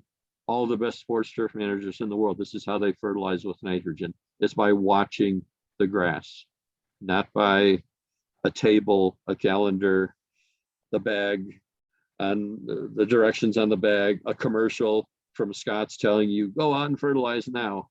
And so people run out and they buy fertilizer because the guy on the Scott's commercial told them to. It's your lawn will tell you when it needs to be fertilized. As long as it's growing great, don't fertilize, because then you just got to mow more. But when it starts losing its color, maybe not to this stage, but this lawn starts looking more like that lawn, that's your clue when to fertilize. You know, another thing I would tell you, and you can tell this in this picture too. So I like showing this picture. And these trees are the same species. Notice the color on this tree versus this one. So, and we've done studies on this, is that the main way, and really the only way, and this will make tree care people unhappy, is that the main way that your lawn or your trees get fertility is by the way your lawn is fertilized. And that's also true for the watering. So the way that this tree is getting watered and fertilized is by how you're taking care of this lawn. So notice that the relative health of this tree, and I would venture that this lawn is being watered more than this lawn or that lawn or that lawn, but the tree is looking healthier because of the way this lawn's being watered and fertilized. So the other plants, in particular trees, but also, you know, shrub borders, shrubs that are growing along the edge of your lawn, they will benefit from lawn fertilization and lawn watering. So remember that. So what are some ways to again, to know that you're not fertilizing enough or too much? Again, here's our friend, the necrotic ring spot, high nitrogen disease. And then you throw more water and taking clippings off and stuff. But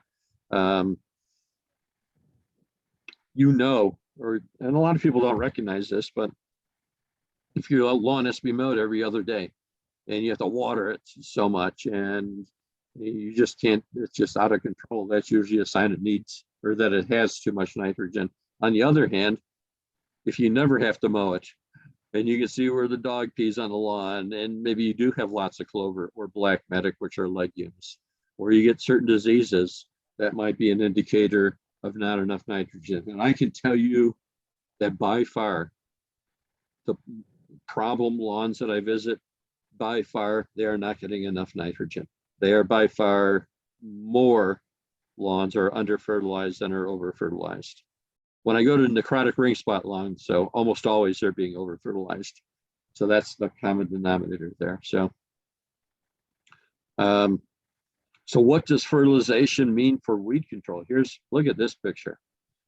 So here is number of fertilizer applications relative to how the turf's being fertilized. Now it's not 100%, but look at how few weeds are happening here, where the turf is adequately fertilized, maybe semi-adequately versus not at all fertilized. That's incredible. That's simply a fertilizer effect. Okay, now think about this. What if we add higher mowing height and adequate fertilizer between those two things? And then if you do anywhere near proper watering, just by watering, fertilizing, and irrigating properly, you can virtually almost guarantee your lawn will not get weeds. But if you mow short, or you don't fertilize enough, or you water poorly, you can almost guarantee you will get weeds. Okay, so this is why weed management is an integrated approach. But you know, so you can get dramatic nitrogen and mowing effects on lawn weeds. So, you know, when should I fertilize? Oh, gosh, it kind of depends. That's kind of a standard extension answer. But a lot of it does depend on how many applications you need per year. So if you've got that brand new lawn on horrible contractor soil or basement soil, you should be fertilizing like 4 times a year, like all of these. If you've got that 40-year-old lawn in the oldest part of Cheyenne or Casper or Laramie, and it's, you know, this nice soil, you could probably fertilize once a year. And I would say like end of August, early September should be your target time for that one fertilizer application, or maybe late spring. Okay, somewhere in there. So it really depends on the lawn. It depends on the quality of the lawn. It depends on, are you recycling your clippings or not? If you collect your clippings, you probably have to go from once a year to twice a year, or from twice a year to 4 times a year if you collect your clippings. So because clippings mine nutrients out of the soil, and so you have to replace those with fertilizer. Okay. It also depends on what kind of grasses. So is it bluegrass fescue? This is kind of the bluegrass fescue kind of fertility schedule. Notice there is an emphasis more on late season fertilization and maybe less on the spring. Warm season grasses, buffalo grass, blue grama, if you have a Bermuda grass lawn, those kind of grasses, fertilize them right in the middle of the year when they're actively growing. So kind of late spring when maybe the grass is greening up until maybe midsummer, and then don't fertilize after midsummer. Don't fertilize right before that first frost in the fall. Otherwise, the lawn's going to go dormant, and that fertilizer you apply is going to help the weeds in the lawn. It's not going to help that dormant grass. So So you really have to know what kind of grass you're dealing with. You know, so with the fall fertilization, again, this would be with bluegrass, fescues. So this is going to be pertinent for another year here. People say, well, how late is too late? And so what I tell people is if the lawn isn't frozen, if you're still watering, if your irrigation system's still on, or you can still pull a hose and sprinkler out, and if the lawn is still green, it's okay to fertilize. But if you can't water, if the soil's frozen, or if the lawn has gone dormant, especially if the lawn has started turning brown, do not fertilize, because then that fertilizer, that nitrogen, is much, much, much more likely to leach or run off and go into places we don't want it to go. So, you know, lawns have a tough enough public relations image without contributing to it by fertilizing at the wrong time of the year and causing nitrogen leaching or runoff. So make sure, you know, that just that grass is actively growing when you put fertilizer out. That's the main thing. And that you can water it in. That's really what you want to do. That's more of a fall thing. There's no best fertilizer. You know, organics aren't better per se than the synthetic ones like Turf Builder or Vigoro or whatever. They give you a wider safety margin if you screw up with your fertilizer setting. So it's hard to burn a lawn with rich lawn. It's really easy to burn a lawn with Vigoro or Turf Builder or any of the synthetic type fertilizers. So what it comes down to is the plant doesn't care. It doesn't, because the nitrogen molecule that ultimately gets into the plant is the same nitrogen, whether it comes from a natural organic or a synthetic. So, but some people like using organic for other reasons. You're putting a lot of organic matter out with a natural organic that you're not putting out any organic matter with a synthetic. So that's an advantage of the natural organics, but otherwise the plant really doesn't care. But it's putting the right amount on at the right frequency at the right time of the year, and then watering it in. Again, try using locally sourced products, and you know, I mean, I would still argue these are more local. And I don't know. I think maybe Rich Lawn is sold, at least in Cheyenne. I would think, like at let's see, do you have a Home Depot there? I'm pretty sure because I've been to it. I don't know if do you have a Lowe's in Cheyenne? Because I think Lowe's sells Rich Lawn.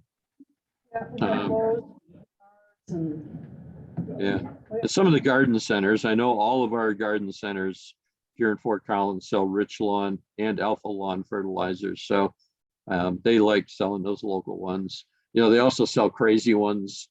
They're like absurdly priced stuff from, you know, the East Coast. What's it called? Something frog, like Crazy Frog, or I don't know. It's got frog in the name. Those are just ridiculous. You know, if you're going to buy some for your house plants, okay, but I would not buy that stuff for my home lawn. It's plus from a sustainability perspective, they are far from a locally produced. So, you know, don't go crazy buying organic fertilizers that are shipped 1,500 miles and then pat yourself on the back for being an organic gardener. That doesn't work. Okay, so buy local organic products. Just from a carbon footprint perspective. You know, how do you apply the right amount of fertilizer?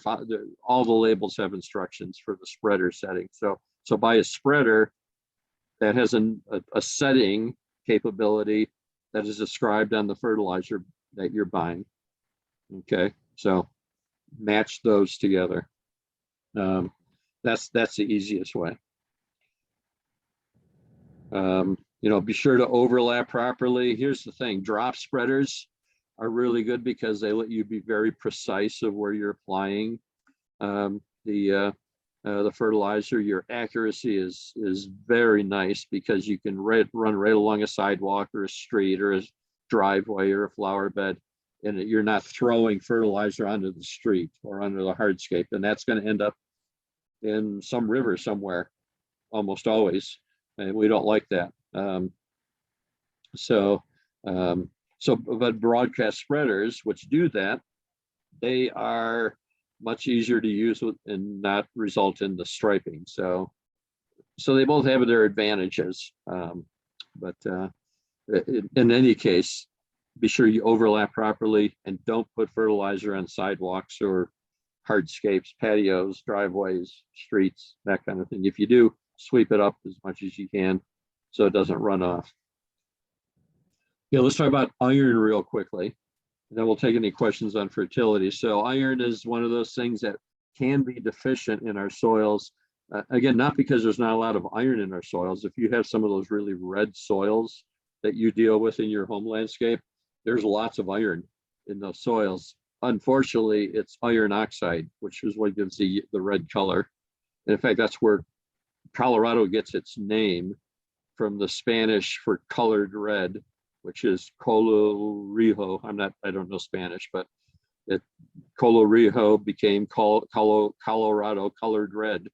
And it's because of all the iron oxide in our soils.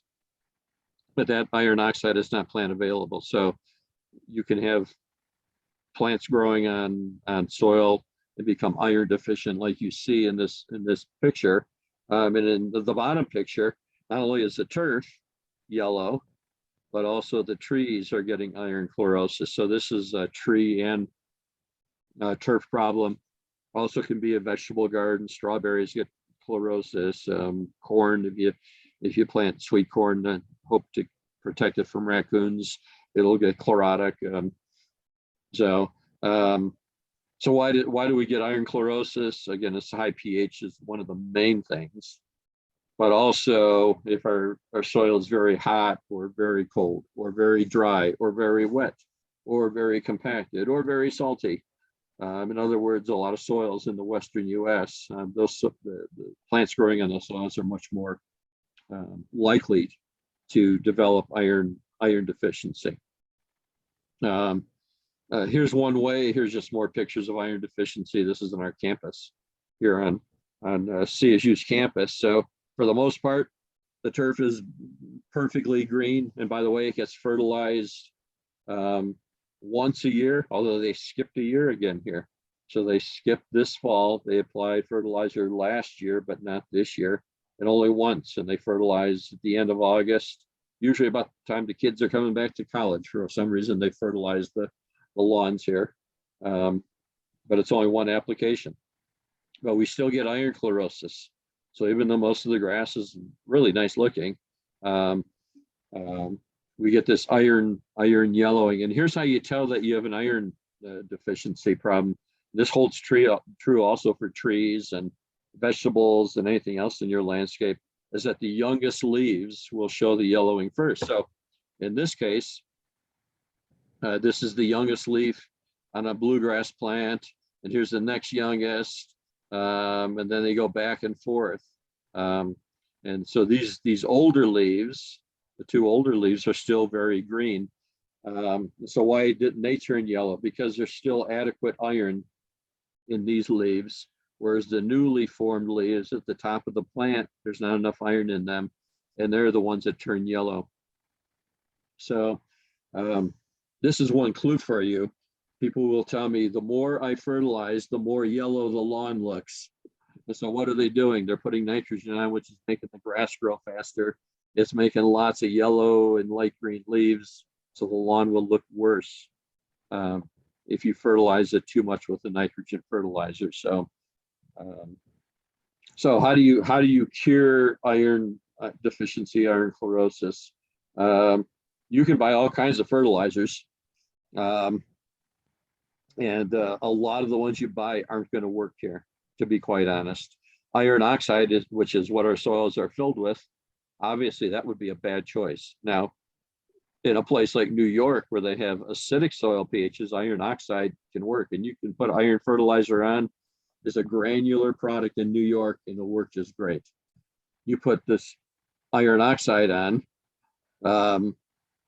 here in Colorado, it's a waste of money. You'll see zero effect, because that iron oxide is no more available than the iron oxide in the soil that's already there. So iron sulfate's a little bit better if you spray it on the lawn. So iron sulfate can come in a powdered form. it never forms a true solution, but it forms a suspension. And so you can put it in a hose end sprayer and spray it onto a lawn. Some lawn care companies spray iron sulfate on lawns, but most of them don't do iron sulfate. It plugs up their sprayers and stuff like that because you're spraying kind of a powder is what you're doing. But it can work. Iron sulfate can work. You have to reapply it. You have to spray it on the leaves and then have it stick on the leaves. And sometimes it turns the leaves black before it turns them green. But it can work. And then there are iron chelates. And iron chelates, chelate means claw. It's an organic molecule that protects the iron. It kind of surrounds it.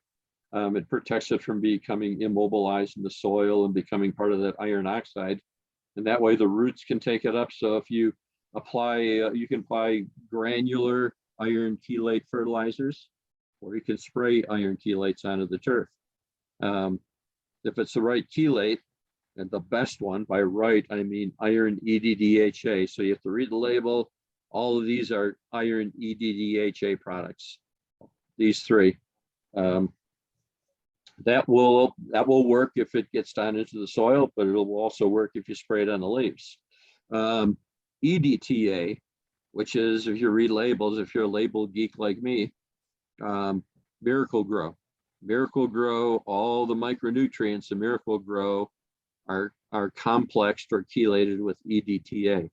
Now you can spray Miracle Grow on your lawn, and it will work. You don't want to water it in afterwards, so you want to spray it onto the leaves, let it dry, then the leaves will absorb the iron from Miracle Grow, and it'll help to reduce the iron deficiency in the plant. But if you apply it, then you water it in right away, all of those nutrients, all of those chelated nutrients are lost, and they become very rapidly immobile in the soil. So you're wasting your money. And that's when Miracle Grow can be a really expensive fertilizer to fertilize a lawn with. So, so this is the best iron, EDDHA, spray it on. It forms almost a true solution. So it works really well. And but you can also, tree companies use that iron EDDHA as a root drench to relieve iron chlorosis, for example, in maples, or maybe you inherited a pin oak that somebody planted at your property, or any of the other plants that tend to go chlorotic, the trees that go chlorotic in our soils. So any questions on fertilizer? Any questions at all? Most of us in the county are on wells, and the well water can be very salty, as you just said. How do we know if the salt is like a sodium salt or a calcium salt or something else? Wow, great question. Great question. Okay, so how do you know? You know, so here's the thing about salts, especially with well water. You can get a test. You can get it like a drinking water test. And this is why I always tell people: if you're getting your well tested, you don't want to drink. Well, you do want the drinking water test because you want to know, is this fit to drink in my house? That's one use for the well. But you want what they call the ag test, or the crop water test. And so what that tests for is the types of salts that are in your water. A drinking water test, a lot of times, it might just tell you total salts. They call it TDS, total dissolved solids, or they do a conductivity thing. But it doesn't always tell you how much sodium, how much calcium, how much magnesium, how much potassium. It doesn't tell you about those other salts, or how much sulfate you have in that water. But some drinking water, so every lab's kind of different. So not all salt is created equal, okay? Or equally would be proper English. So a lot of times when people think salt, they think table salt, which is what? Sodium chloride, okay? But now, those of you that have maybe high blood pressure, what kind of table salt do you use? there's one that's made with potassium chloride, a potassium-based salt, and that causes less problems if you have high blood pressure. All right. In turf, a sodium salt is much worse than a potassium salt. A calcium salt, or let's see, yeah, sodium is worse. Sodium is always the bad salt to have.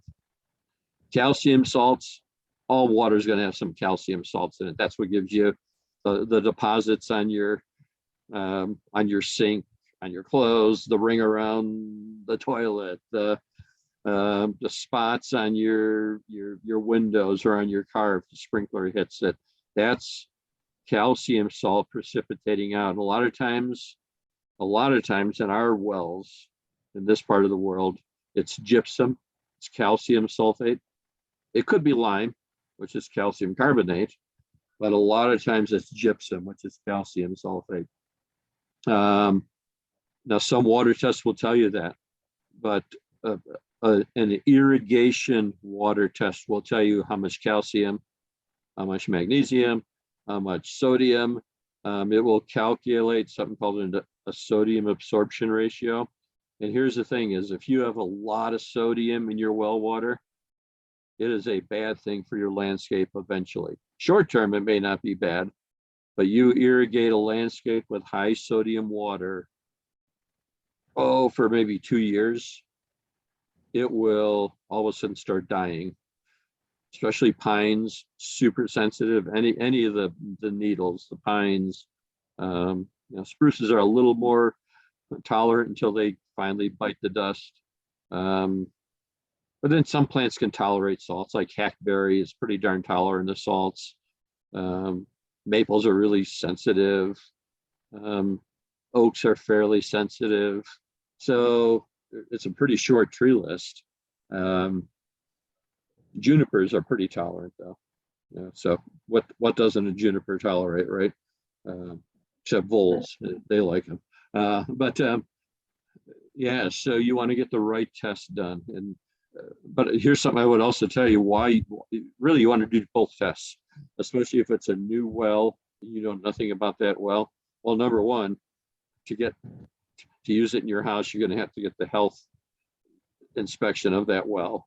And so you're going to have to by default do the indoor or the drinking water test. But a lot of times the next one isn't done for what's that well water going to do to your landscape. And that's where you want the irrigation one done. So it's truly two different tests. Some of the numbers will be the same. The pH it should be the same. That number shouldn't change, because you get the water from the same place. But the types of salts will change. But if you've got an established landscape and now you're starting to see your landscape going south and you're suspecting your well water, here's where you do want to do a soil test. This is where soil testing is important, and do the water test.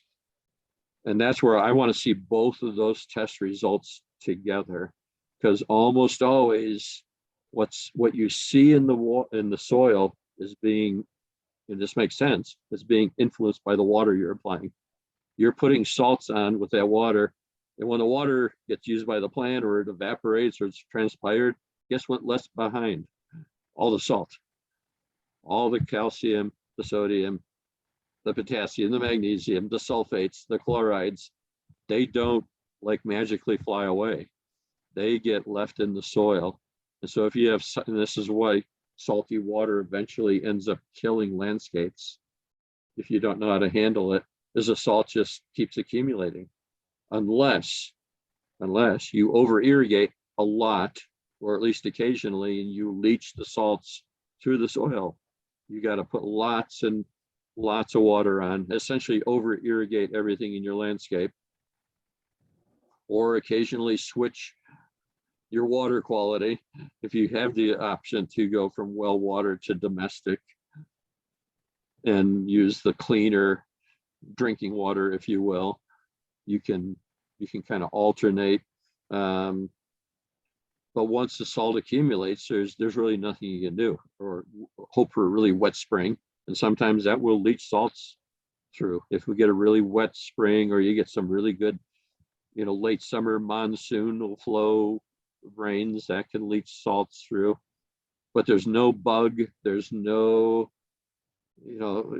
I see soil amendments, and a lot of times they say apply gypsum to get rid of salts. And that's the craziest recommendation, because usually the salt that's causing the problem in your soil is gypsum, and the gypsum will not make gypsum go away. But sometimes gypsum will make sodium go away. So that's why the other reason you need the soil test and the water test. So you need to know what kind of salts they are. So that was kind of a long answer, but you need a long answer. So you do the right thing, you do the right test, and then you do the right thing after the right person looks at those numbers. And that's the tricky part, is getting people to look at the soil and water numbers and saying, oh, this is what's happening in the landscape is because of this in the water. That type of, and you got to connect the dots. So if you are one of those people, if you ever want to send stuff, and I get a lot of that, but almost invariably, I suspect it's a water problem when people send me the soil test, and I make them do the water test. But sometimes it's the other way around. They send me the water test, and I say, you got to give me a soil test so I can see what this water is doing to your soil. So you need both of them, really. And I'm happy to look at those.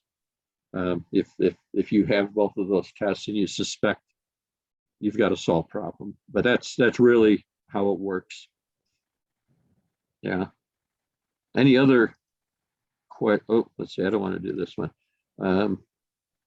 Do we want to take like a 5-minute break? Do you folks that are sitting listening to me babble on need a break?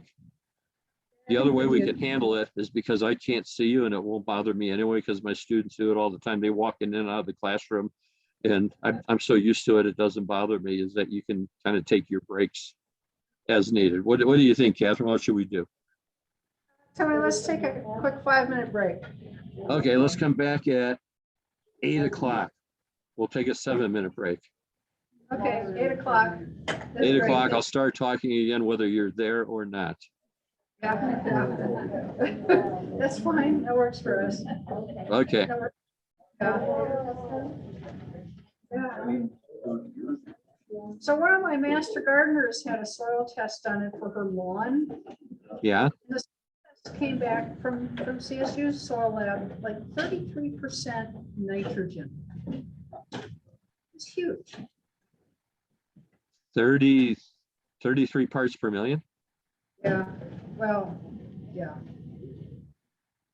Well, how about the only thing that would explain that? Well, two things could explain it. Could be our lab does really. I'm surprised they're open, because they're in the process of moving to Denver. The lab's going to be moving to a new facility. And this is the second thing that I've gotten where people said, oh yeah, I got some results back home. So I guess they are open. But usually when that nitrogen number is that high, it's either the lawn was pretty recently fertilized, and then they took the soil samples and they got actual fertilized nitrogen or fertilizer granules got tested, and that will explain a crazy high number. Or this sometimes happens, but usually it's not this high of a number. Sometimes you'll get nitrogen numbers that are like 15, 20%, or 20 parts per million. And that is because of a drainage, a very shallow water table. And so when they do fertilize, the nitrogen doesn't leach at all out of the soil system. It's just always kind of floating up and down with the water table, and you actually sample that nitrogen from the shallow water table, and that can sometimes result in a high number, or just a poorly done test. That could be a reason too. Sometimes grass clippings get tested along with the soil, and that can sometimes throw the number off. because the grass clippings will have a lot of nitrogen in them, and then it gets tested as part of the soil. So it's hard to tell. But I always ask people, I said, did you fertilize, or when did you last fertilize this lawn relative to when you took the soil test? A lot of times it's like, oh yeah, I fertilized a week ago and then I took the soil test. And that's never going to work well. Yeah, So that was kind of my suspicions, but I didn't ask. And I mean, the numbers were just crazy. I mean, crazy high. All of them were just like off the charts. okay, if all, I was just going to say that. So if all of them are off the charts, that's probably what happened, is it was Yeah. fertilized and then they took their soil samples. Yeah, and they actually got fertilizer in the soil that was tested. That almost always explains, or it could have been compost too sometimes. So was this a lawn or was it like a vegetable garden? This was her lawn. Oh, lawn, okay. This was Yeah. a lawn. I bet you it was fertilized maybe even last fall. And then we didn't get enough water on it to really move those nutrients, and it got into the sample somehow or something. That'd be my guess, especially if they're all sky high. Yep. All of them were just crazy. That's probably what happened. Yeah. Because I was thinking, they have True Green and they fertilize like crazy all the time. But True most of the time Green? we're- Yeah, True Green, well, they come often, you know, not to defend them, but I've got friends that work for True Green. And what they do is that they'll come frequently, but they put small amounts of nitrogen on. That we call it spoon feeding. So the total amount of nitrogen they put on might be the same as a lawn care company that only comes like 2 or 3 times a year. But so they're putting less on more frequently. That's usually the case with True Green. But yeah, but go on with your question though. Oh, no, I was excited about True Green just because getting rid of Canadian thistle. 'cause that would be- Oh, yeah. Well, yeah, and some people, that's why they hire True Green, is not to fertilize, but just to get rid of the thistle. You know, they don't want to spray the herbicides themselves, and I encourage people to do that. I said, you know, if you don't want to do it, or, you know, lawn care companies have access to much, well, you do too, but they have access and more experience with very good herbicides, and they know how to apply them properly and correctly. And so there's Correct. much less potential for a lawn care company to mess things up than for a homeowner, to be quite honest. Not to say that we're all kind of sloppy with stuff, but if you don't do herbicide application all the time, it's easier to make a mistake, mix them incorrectly, put the wrong rate on, wrong conditions, whatever. But yeah, they can control Canada thistle pretty well with usually a couple applications of the right herbicide. Yeah. And you can contract them to not apply nitrogen. You can pay them. I mean, they'll charge you pretty well for it, but you can contract them just to do 1 or 2 applications of a herbicide. But you'll probably pay as much as a whole year of lawn care to do something like that. Crazy. Yep. Okay. So what I run into a lot here is soil compaction. Yeah. And I was going to talk about that one next, but I wanted to get into irrigation because usually there's more questions. But actually the compaction one, let me do that maybe. The compaction one it's pretty short, I think. Or I can make it short anyway. Compaction.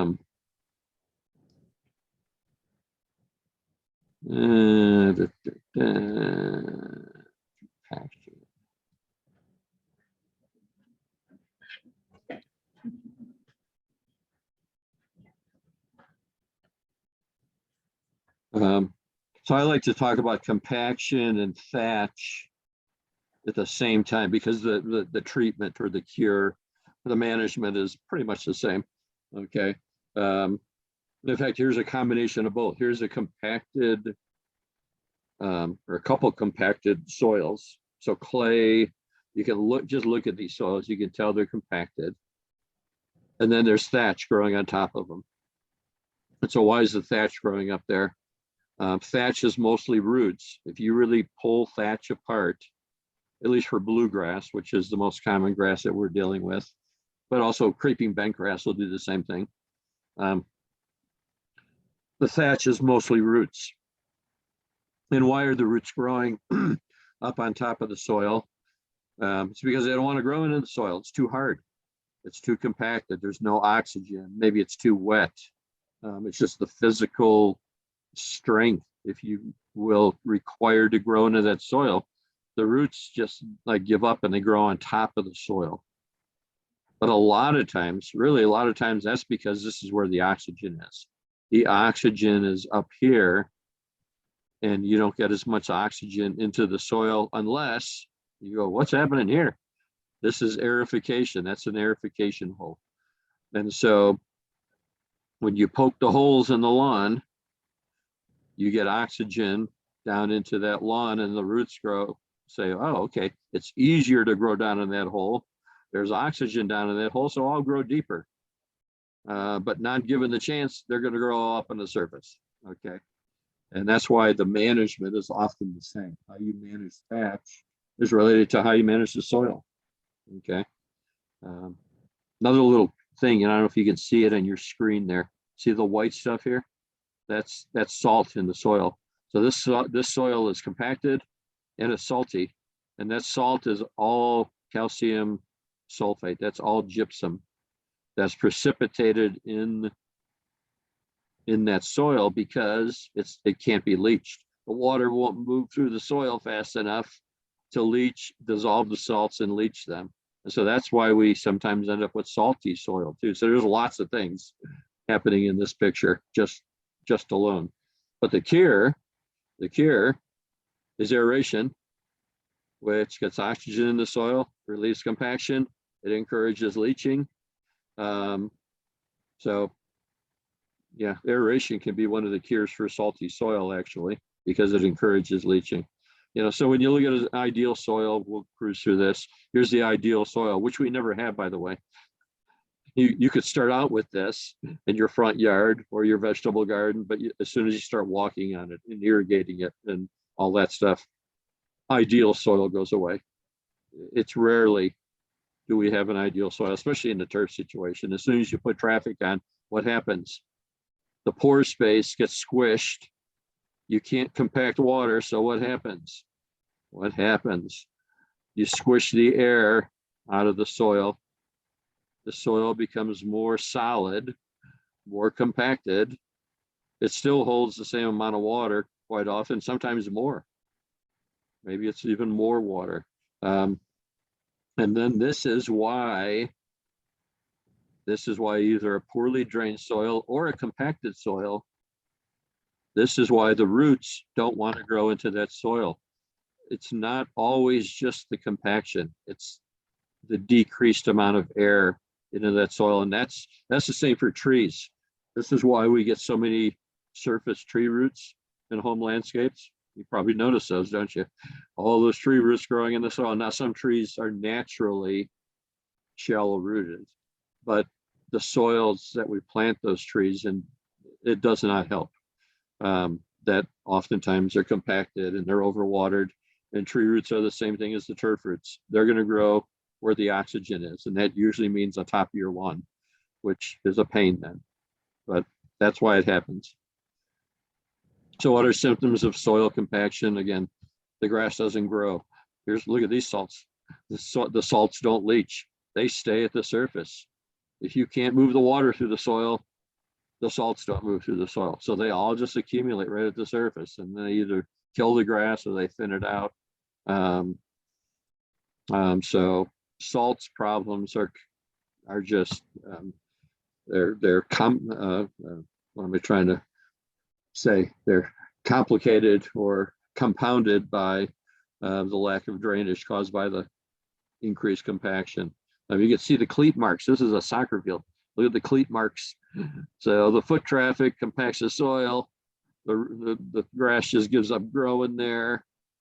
You know, there was that question all the way at the beginning of class, so if you're going to overseed and you want to get grass growing on this field, if you're the turf manager, but this could be your backyard. This could be where the dog runs up and down the fence line all day, okay? Or it could be the path that you take every time you go to your vegetable garden. All of a sudden you can see a path there. How do you get grass growing here again? Well, you can spread grass seed. And if any of it falls here, it's not going to grow. What falls in the cracks surprisingly will grow. It'll grow in the cracks, but this is where that garden weasel, that's where the pitchfork, that's where aerating and poking holes in here and then spreading seed in those little pokey holes, and they don't have to be large. That will help grass to grow here. But because it's compacted, those seedlings aren't going to be real happy. And so you're still going to have problems growing grass here. So just throwing seed there is not going to be a solution. You have to relieve the compaction or control the traffic somehow. So here's the cure, here's the aeration. And so, you know, I've got lawn care companies and they argue with me and they say, oh, we see no benefit to this. You know, and lawn care companies, they hate doing this. Number one, they don't charge you enough money for it usually. But when they say, I don't see any benefit to doing this, I keep sending them this picture. They say, I want research. I say, oh, here's your proof right here. And they go, okay, yeah. You send me that picture every year.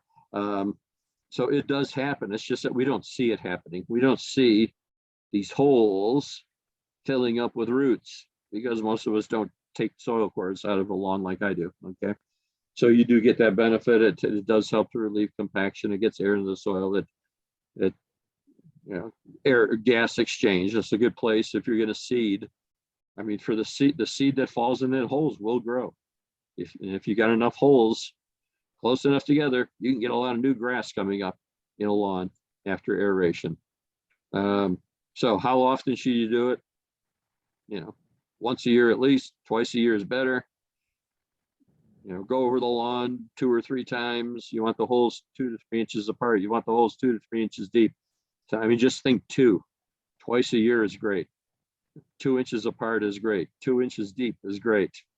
Water the lawn well 2 days before they come. That's kind of the magic of the 2 number when it comes to aeration. Yeah, you make good holes, the lawn will respond to those holes.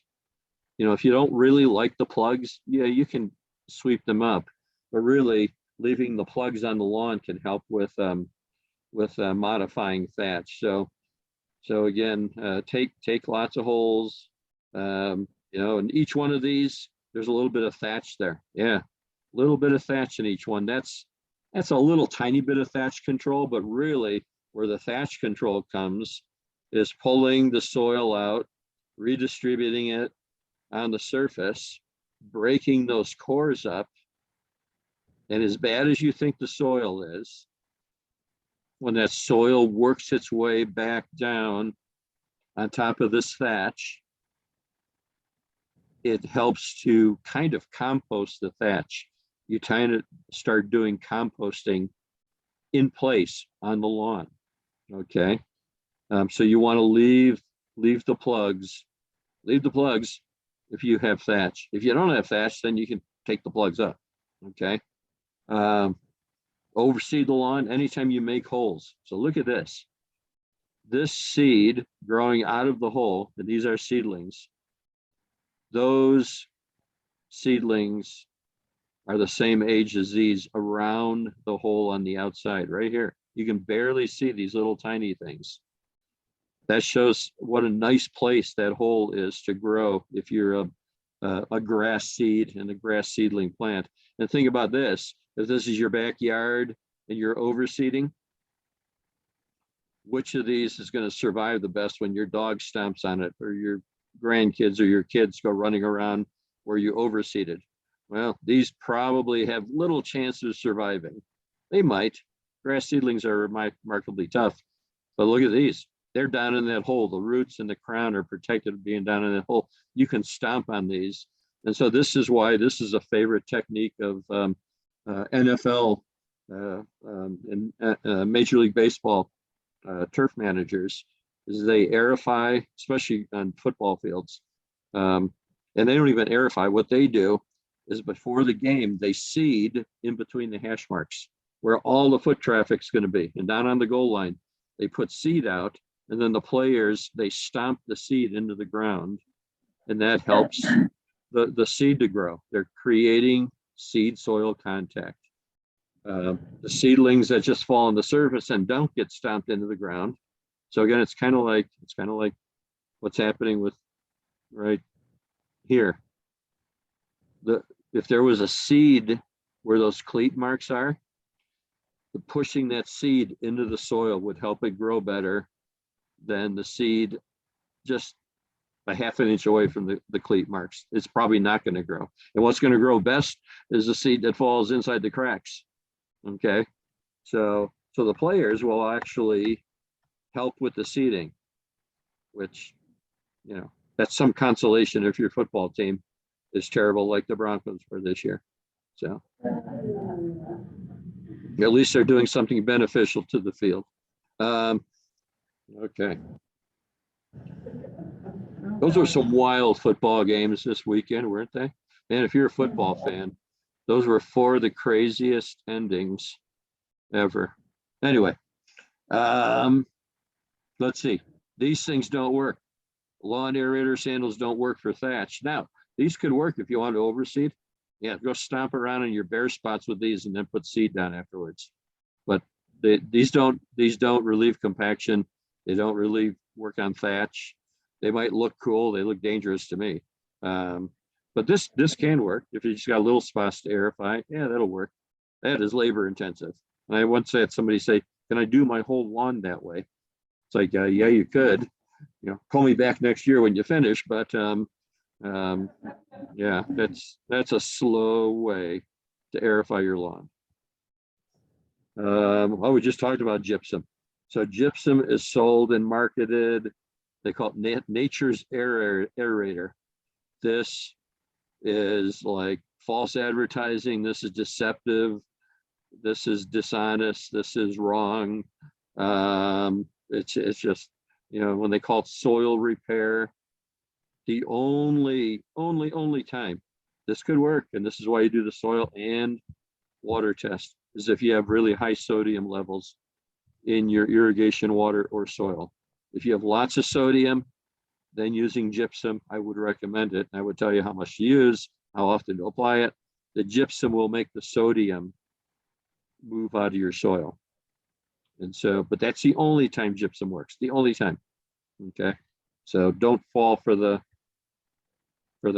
You know, people ask about compost top dressing. Great thing. And it's a good thing to do after aerifying. You can kind of see this lawn has been top dressed, and you can kind of see the holes in some places. So you spread it, you rake it. What I tell people to do is spread it and then run your lawnmower over it. And the mower, the air pressure kind of blows the compost into the holes. You would not want to seed though and do this. So if you seeded, then put compost over it, the compost would keep the seed from coming up in your aerification holes. So decide, what do you want to do? Do you want to do compost top dressing, or do you want to do seeding? But don't do both. Okay. But this is a great thing. Doing the compost thing is a good thing. And again, thatch. Why does thatch form? Again, look at this soil. The soil is thatchy, or is compacted, and it's salty. You can see the salt in that soil, and it's no wonder that the roots did not want to grow into that soil. So, you know, so you reverse the conditions that are encouraging that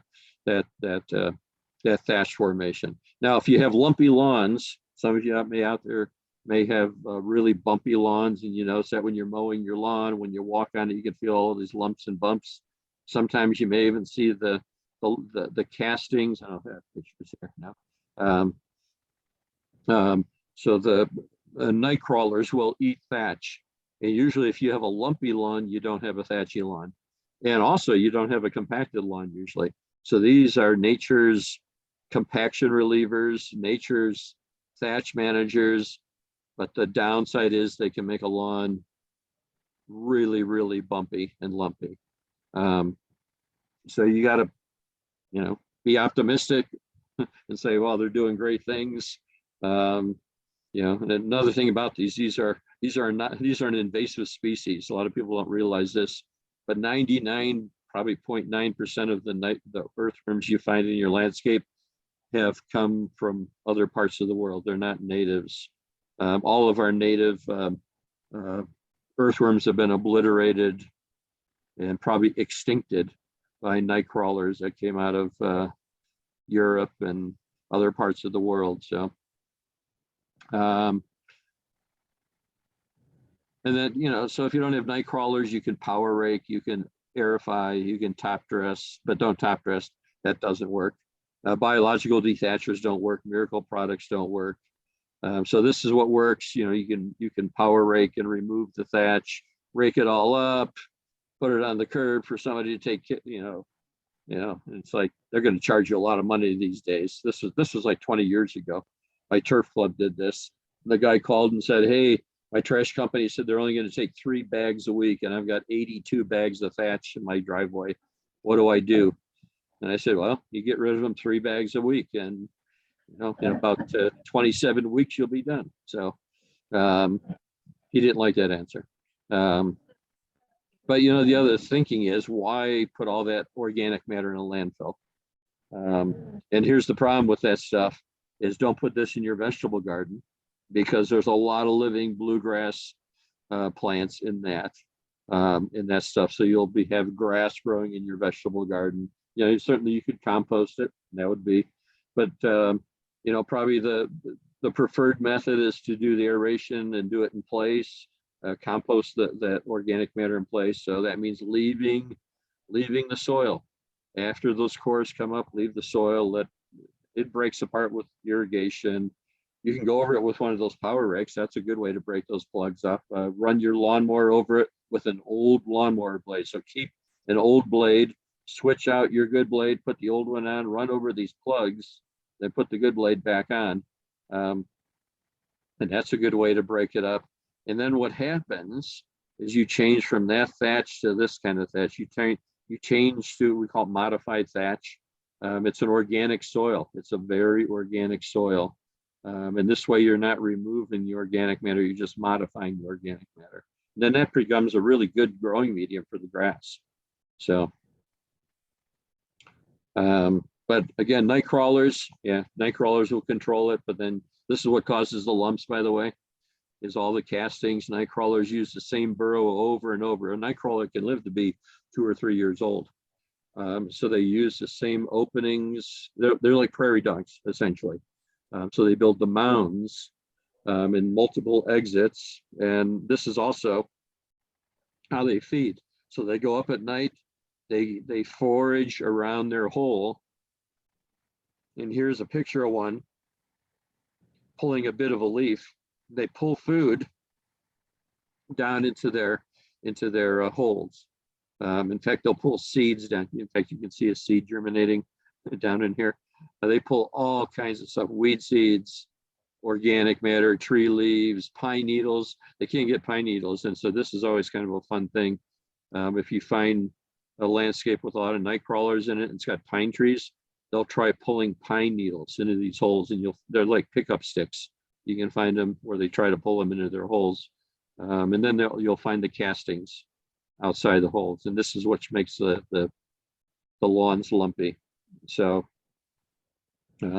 just more pictures. And here you can see where this night crawler has pulled all of these little tiny sticks towards its hole, and they try pulling them in, they can't get them in, so then they push them back out again. And so earthworms they're pretty cool creatures. If this should be a great one of those National Geographic or nature things, they should do earthworms at night and all the antics in your lawn. It'd be a good video. But notice there's no thatch. And in fact, when they run out of thatch and other stuff, then they start eating your lawn. they will start consuming the living grass. And that's when things get out of control with night crawlers. And that's what was happening in this lawn, is they were losing the lawn, especially in the shade, because the bluegrass doesn't like growing in the shade. And then you have the night crawlers eating any bluegrass in the shade. And pretty soon you lose all of your turf to the night crawlers. So they can be, here's another picture of that same lawn. You can see what they've done to thin out that lawn. The grass has virtually disappeared. So if you don't have night crawlers, you got to do power raking or aeration or something like that. Got to fix the soil problem that's causing thatch.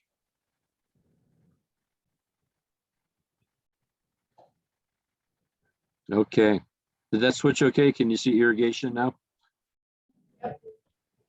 Worked fine. That's good. Okay, cool. All right. So I can tell I'm going to run out of time. Maybe not. We'll see. The water irrigation, and this is called, actually I changed this. I had a much shorter one, but I wanted to show you irrigation problems and how to diagnose them, because I think that's an important thing.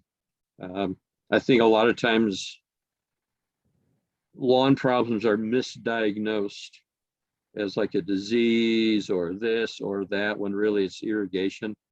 In fact, my very first day of class, and I almost did it with you folks, I totally forgot, because I usually do this at the very beginning. I say, repeat after me, class, it's always water. And that's so many of our problems in lawns, in parks, maybe not so much golf courses, because superintendents are pretty good at managing their water and they know when they've got an irrigation problem. But lots of home lawn problems are irrigation related. So, you know, something, and I don't have numbers for Wyoming, but I would bet, if anything, they're probably better than this. You know, people look at irrigated landscapes. You know, we battle this in the green industry, and especially turf people. Is that, you know, lawns are water hogs, or green landscapes are water hogs, and they're bad for the environment. They're using up all the water and all that kind of thing, and it pits farmers against people living in town. And there's just all this stuff about green landscapes and water. So we've written a publication down here in Colorado, and if you Google it, you can find this. We don't have hard copies; it's only an electronic copy. If you Google hidden value of landscapes, I guarantee you it should come up. It's the best, totally by accident title for something. But the hidden value of landscapes is a kind of a white paper that a couple colleagues and I wrote on this topic of landscape irrigation. And one of the things that we wanted to point out is that if you added up all the water in the state of Colorado used for every purpose, absolutely every purpose, including the water that flows out of the state and goes to places like Los Angeles and Las Vegas and all those other places, those other states from the Colorado River Compact, about 3% of all water used for every purpose in the state is used for landscape irrigation. And you know, golf courses are in that, home lawns, parks. And I always remind people, when you're watering your lawn, you're also watering the trees in your lawn. So this is landscape water use. It's about 3%. All other uses are what goes out of the state, what's used for agriculture, you know, washing cars, flushing toilets, drinking showers, drinking water, you know, just animals, livestock. There's all those other uses. And so the point we try to make is that these are legitimate uses of water, that the benefits to society, and that's what that publication tries to talk about, is that when we look at landscapes, a lot of times we just look at, oh, a lot of water is used to maintain that, versus what's the benefit we're getting from the water applied to that landscape. You know, we get a place for your kids or your grandkids to play, or your dog to play. It's cooling the environment around your house. There's all of this and what things that we found. I don't know if I have it. Oh yeah, here it is. We found, and we used research. We read so much peer-reviewed research on all of these topics, including a whole bunch of stuff, which surprised the heck out of us as to the benefits of green landscapes for crime reduction in cities. It's uncanny how proximity to parks, having well-maintained lawns and landscapes around homes, how much it reduces criminal activity and crime. And conversely, parts of cities that have almost no what we call green infrastructure, no trees, no parks, no lawns, those are the parts when you overlay crime statistics over satellite views of where parks and lawns and stuff are. It's amazing what the lack of that green infrastructure does for increases in crime. So many cities now are using that information to stick pocket parks, they call them, and actually encouraging people to have lawns in their neighborhoods and little parks and community gardens. That the presence of that green infrastructure, it actually discourages crime and criminal activity. So that was one of probably the neatest thing that came out of this to me, was that irrigated landscapes can reduce crime. But before I did that research, I would say, well, how does that happen? And it's a real thing. It's truly a real thing. So I would encourage you to look at this. It's a really pretty easy read. It's more graphics and little tiny tidbits. But we've got all the literature resources if you're a true geek and you want to read the papers. And we're talking about updating this because there's so much more new stuff since we did this. I think we did this like 8 years ago, something like this, maybe 6 or 7. So it's still pretty current. And I know I've had requests from water providers up in Wyoming for this, that they were thinking of maybe doing something like this in your state. I don't know if that ever happened, but they wanted to pattern something like this after our publication. But I think if anything, your number would be lower, which means it would be better. That a smaller percent of all your water goes for green landscapes. So it's an even better return on the dollar, I would suggest. So it's a fun, and I think it makes you feel better about your own landscape, or if you work in the green industry, about the work you do to provide green landscapes for society. That it's more than just a job for you, and it's more than just pretty petunias and nice green grass. That there's a lot more benefits to what you do. Okay, let's talk about watering. So what are some ways to water? One is to do, I call it the cookbook approach. This is where you just have like I call it the refrigerator magnet. And in fact, you could turn this into a refrigerator magnet. This is something I developed with the city of Fort Collins Water Utilities Department. They wanted something to put into their utility bills that would give people at least some kind of a hint of how to seasonally adjust their watering. I mean, believe it or not, people don't even think about, oh, I should water less in May and more in July and August. It doesn't even cross people's minds that there's a differential in water demand and water use required between those times of the year. This visual also talks about the difference in the types of irrigation heads, which can be dramatic. The difference between pop-up sprays, which put lots of water out in a short amount of time, and the rotors or stream rotors, which put water out very, very, very slowly over a long period of time.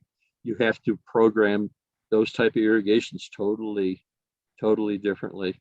And then the third thing it talks about is it encourages the use of what we call soak cycles, to where you put maybe half the water that you intend to put on apply that to the lawn and come back 1 or 2 or 3 hours later and put the other half of that water amount on. And so you get much better infiltration, less runoff. It's just more efficient way to irrigate. So that's what this visual encourages people to do. And I use this no matter where I teach in the state of Colorado. I go to Pueblo, I go to Grand Junction, I go to Vail. I just tell people up in Vail and Aspen and Glenwood Springs, chop off May and October. In May and October becomes your June and September because you have a much shorter season. And then people in Pueblo or Grand Junction, you might, add April there in front of May, and November there, heck, even here in Colorado, November was like September here. So the seasons are getting longer, but the key point is to seasonally adjust the irrigation, do soak cycling, and understand what kind of sprinkler heads you have.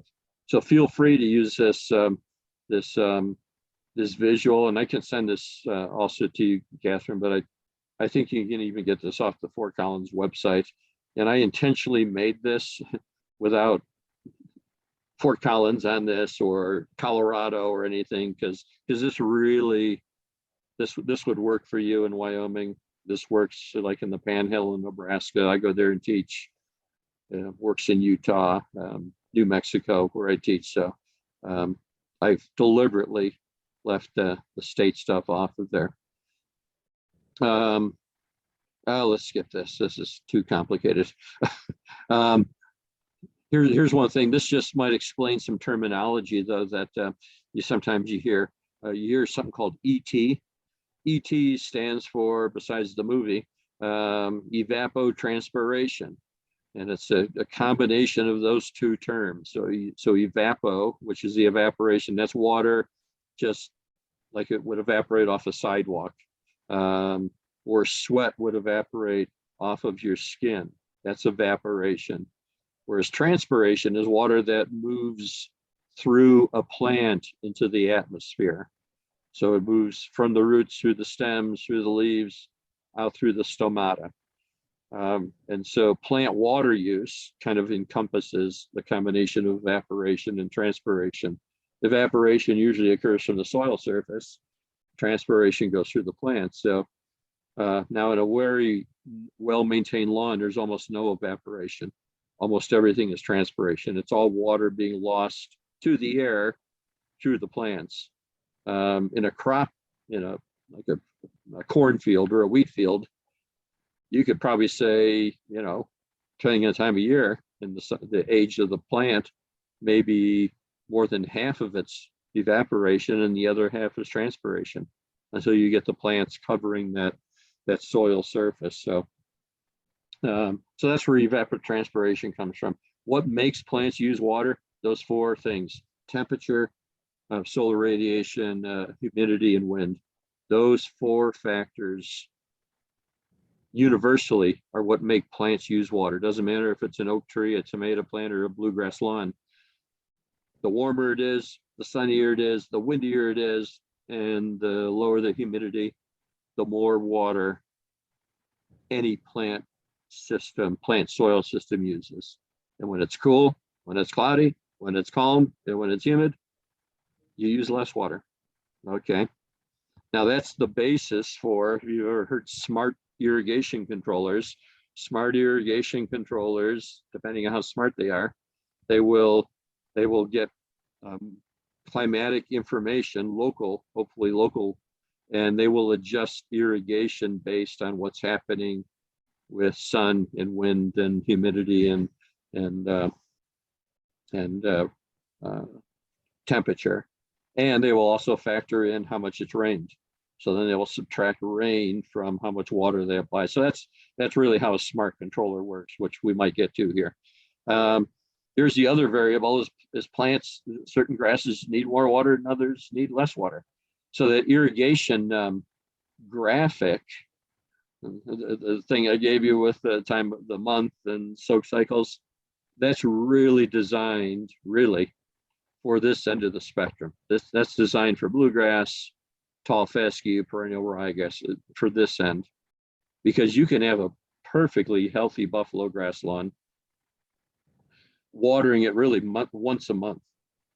You can put 1 or 2 inches of water on in July and then maybe in August, and you will have a nice, this is a buffalo grass lawn, a nice one for the time that it's green. Okay. And that doesn't, so you don't need to apply that every 2 or every 3 days or whatever the case might be. So that graphic is more for bluegrass, ryegrass, fescues, that kind of thing. So recognize that the species are different. And I showed this rooting graphic before, why tall fescue has pretty good short-term drought resistance. But once it runs out of water down here, when it runs out of water that's 2 or 3 feet deep, that plant dies. It doesn't go dormant like the bluegrass does. When it runs out of water up here, it says, okay, no more water. Let's go dormant and wait for it to rain or wait for the irrigation system to come back on again. Tall fescue is not that quote unquote smart. It doesn't have that ability to turn dormancy on and off like bluegrass does. So that's the difference there. Oh, okay. And so that's why you have to, this would be a starting place. So I tell people, start with this. I send this to people, they move here from Pennsylvania. They've never watered a lawn in their life. They go, I don't even know what to do. I don't even know where the irrigation clock in my garage is. I had somebody tell me, they said they don't have an irrigation clock. You know, I was on their lawn. I go, yeah, you got one. I said, you got to have one. And I said, well, open up your garage door. It's usually in the garage. And I pointed to this thing on the wall and they go, oh, I thought that operated the garage door.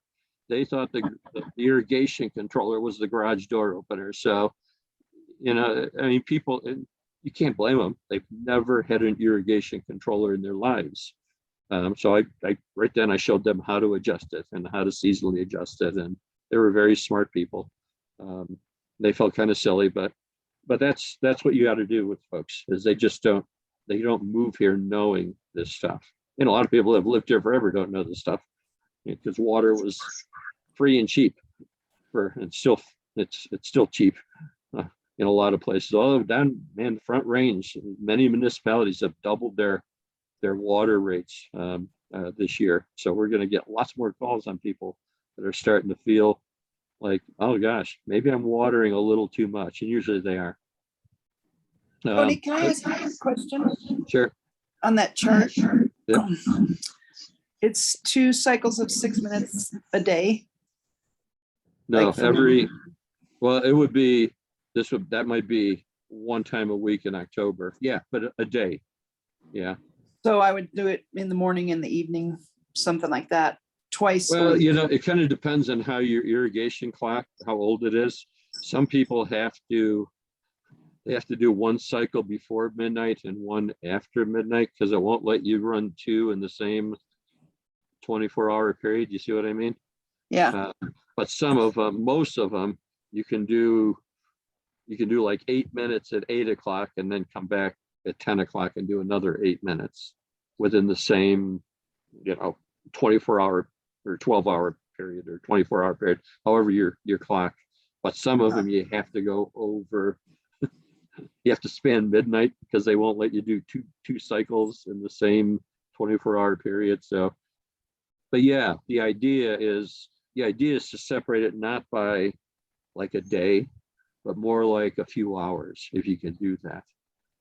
Okay. Do those soak cycles a few hours apart, not like 24 hours apart or even 12 hours apart. I would say like 2 or 3 or 4, maybe at the max 4 hours apart. But even just like an hour apart, something like that, depending on how many cycles you have in your, some people, they've got 4 stations in their landscape. Other people have 24 stations. So to get through all of those can take a while. It can take 2 days to get through all those cycles on some landscapes. So then So HOAs, the idea is to get it wet and let it soak in and then Yes. run it Then put again. Let it soak then run in. it again. Yep. Okay. Thank Yep. you. You get almost no runoff that way. Yeah. Because our infiltration rates, the rate at which soil takes water, is about 1/10 of an inch per hour. Well, a pop-up spray can apply 1/2 inch per hour. So even if you only run it for a 1/2 hour, it's putting on twice as much as what the soil can take. Even if you run it for 15 minutes, it's putting almost twice as much. So you have to go almost down to 8 minutes before your precipitation rate equals your infiltration rate. Yeah, and that's why you have to know what kind of spray head or what sprinkler heads you have. You have to Yeah. know. Yeah. Now you can go too far one extreme. You gotta do this. Yeah, that's probably too far. Now, does that kill the bluegrass? Nope, the bluegrass will come back from that. Notice where it's green. Why? Here's a little thing. Why is it green here? Around the sidewalk, Also here, it's green along the gravel. Here, it's easy to see why it's green. You see why it's green? At the bottom of the downspout. That's where it's green. Why is it green right here? There's a mulching effect of the concrete. So, and there's mulching effect here with plastic and gravel, whatever the case is. But why isn't it green here? Because the junipers are sucking all the water out of the soil and they're not sharing it with, but sidewalks don't need water. So there's no roots. So this is why you get these little green strips, even though the rest of the lawn will be dormant. Those roots are getting a little capillarity. They might be growing a little bit, but roots don't really grow towards water that much. It's the more the water comes towards the roots and they say, hey, thanks for that. And they're getting a little capillarity there. So that's why you get those funny green edges. And then here's the other thing you want. This is why you do soak cycles, to avoid this. And this is after I did this on campus and I show this on campus. This is after about 15 minutes of running a pop-up spray. You've got water standing for hours on our campus if they have pop-up sprays. Fortunately, they've switched almost everything to the rotors and we don't see much of that. But these are the pop-up sprays. So those that don't know what I mean, here's a pop-up spray. They don't turn, they're fixed. They put lots of water out in a short amount of time. Okay, so I'm looking at my time. Oh gosh, not even close to being finished. We can go to 10 o'clock though if you want. Just kidding. I know some of you have to sleep. So here's one way to water. If you don't have a fancy irrigation clock, or even if you do, this is what I tell people. Turn the irrigation clock and let the lawn tell you it needs to be watered. Kind of like with fertilizer. The lawn will tell you when it needs to be fertilized. The lawn will tell you when it needs to be watered. It's like your house plants. Now, some people might do this, but I wait. I water all my plants differently. My pothos needs less water than my African violets, and my cactus needs it like once every 2 months. So, and my Dracaena is different, and the Sansevieria are different. So you really shouldn't just go through your house and water every plant like every day or every other day or every 3 days. They have different needs. And a lot of times they'll kind of tell you, you kind of see this wilty look like, oh boy, yeah, I'm going to water you today or in the next hour. Whereas the other ones, they don't never show any wilt. Well, the turf will show you when it needs to be watered. You put a bunch of water on. This is what I call my easy lawn watering technique. This one, you don't even need that graphic for. This one, you wait until the lawn needs to be watered, put a bunch of water on using soak cycles. And if you could put, like 4 soak cycles on, just get the soil saturated, no runoff, and then don't water again until you see the wilty thing in the lawn. You will water so much less than even using that graphic. Okay. So that graphic is kind of a starting point, but then I tell people, see if you can push the lawn instead of every 2 or 3 days, go every 3 or 4, or go every 4 or 5. How many days can you water? How between waterings? How many days can you put between that watering? So here you go. Turn the system off. Here's where you look for wilt. Footprinting is one of those, where you walk across the lawn and it's got kind of that look like the footprints are lasting forever. Or a little bit farther, you get a little of this blue-green coloration. Now, some people also like to do the screwdriver test, which can be handy. You know, if the screwdriver goes in really nice, like in the butter, that soil is probably wet. But when it gets start kind of dry and crunchy, you can almost hear it, you can feel it with the screwdriver. I like using a little more thin-bladed one than this, or a pocket knife or something like that. But you can see the symptoms, just more footprinting pictures. So this is on a golf course. And this is, to be honest, there are golf course superintendents, they will look for this. They will let their turf get this far and then boom, they water it. And they fill up the root zone with water. I call it kind of filling up the checking account. And if you think of the soil as like an ATM, you can only go so far. And maybe blame this on your kids, you know, their checking account when they go to college. And that's why I use this analogy for teaching my turf class. Think of the soil as your student checking account. And what happens when the ATM doesn't spit money out anymore? And they say, oh, I call mom and dad, and they put more money in. It's like, okay, or you get a job, one of the two. The soil, it stops providing water, and then the turf goes, oh my gosh, I can't get any more water, and it starts wilting. Okay, and that's when you put water back into the root zone. That's when you fill the checking account up, and you put as much in as you can. Okay, then you don't water again until you've withdrawn too much water and that type of thing.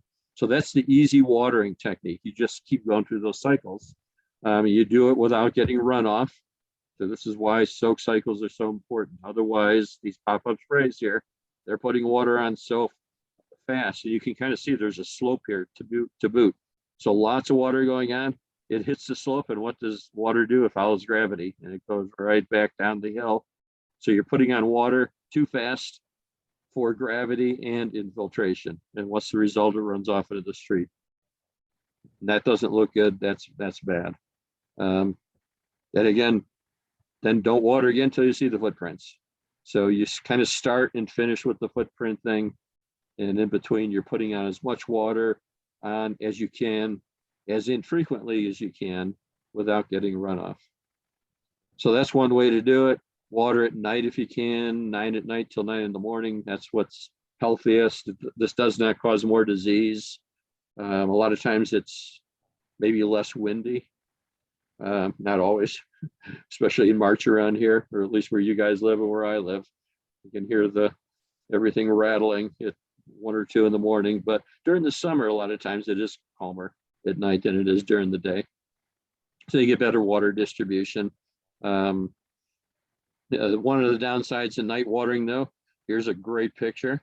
This is behind my building, is irrigation systems can misbehave and you're not seeing it. And so this sprinkler was actually watering the concrete. They had the sprinkler installed backwards.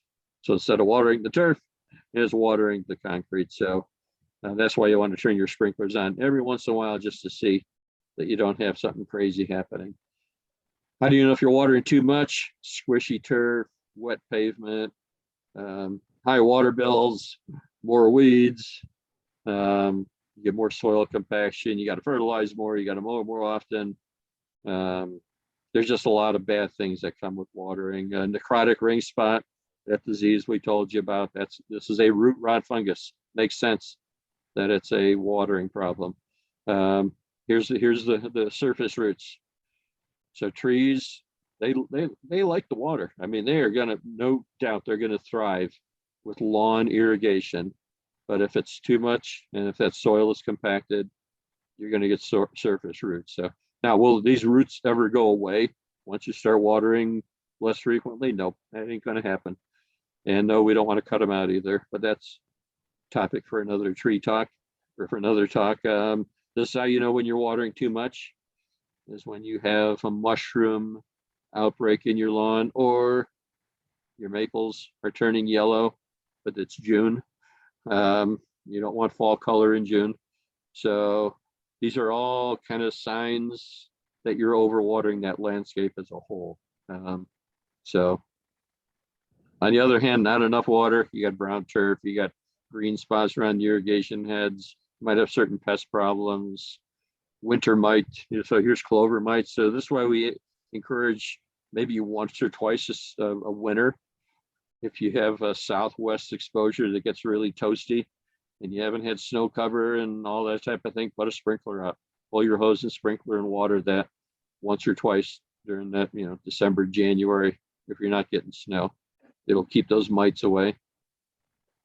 During the summer or late spring and early summer, we get a disease called ascochytal leaf blight. If you're not in your watering mode yet, so you haven't turned the system on, or you said, well, it was a really wet week last week, but now it's 80, 90 degrees, and kind of the way it transitions from spring to summer around here recently. And if you're not watering that turf, we do get a disease called ascochytal leaf blight. It looks horrible. It looks like somebody sprayed gasoline on the lawn or whatever the case might be. Notice though, not in the neighbor's lawn because they've been irrigating. So you look at the neighbor lawns, and when it's just an individual lawn, usually to the property line, here's another one. Sometimes you can see mower tracking. So this was a turf. This was a large commercial one. And I was going to put them in my after pictures for this because they were dramatic. But notice also, so this is a church property. So they were being very skimpy because they have lots and lots of turf, which means they have high water bills. And so they intentionally, and I would say in a good way, are very stingy with their water. The problem is they're stingy at the wrong time. So this is the wrong time of year to be stingy with water, is when the turf's coming out of dormancy. It's kind of transitioning between cool spring to hot summer. And if you don't water enough, this is what happens. And this looked like this for about 5 weeks, unfortunately. Notice it's not happening here. This little strip, this is because this is the city irrigation. And so it's being watered. It's not across the street. It's not on this property adjoining theirs. It's only on theirs where they were very stingy with the water. And so that's if you go too far the other direction. If you can see where your downspouts are emptying out of their lawn, you're not watering enough. If you can see the green, or the grass is greener in the shade, this is that same church property. You can see it out over here too. Notice where the stress ends under the shade. So these are all signs, but you can see right out here, just outside the shade line. Look how much stress the turf is outside the shade. So these are all signs that maybe that landscape's not getting enough water. Again, the mower tracking. As bad as that looks, that turf is not dead. Well, here's the other thing that happens sometimes. So these are lindens in a landscape where an irrigation station went out. And this is simply probably 2 to 3 weeks in the middle of the summer without water. And notice how this linden, here's a close-up of it, this linden compared to the one right behind it is stressed. And so I like to show this picture to people that are turf haters and lawn haters. I said, yeah, do you like trees though? They go, oh yeah, I love trees. I said, well, you better like your lawn watering because that's what's keeping your trees alive. These lindens especially, if this went for 2 years, I guarantee you the lawn would come out of it without 2 years of irrigation. I can almost guarantee the trees would be dead after 2 years without irrigation. And that's only a few weeks without irrigation. And look what that linden tree, what's happening to it already. So trees in your landscape are very dependent on this irrigation. What are some water conservation tips? I got 5 minutes. Sorry, we're not going to get to the pests. I can do a guest lecture for you, Catherine. I'll make that offer.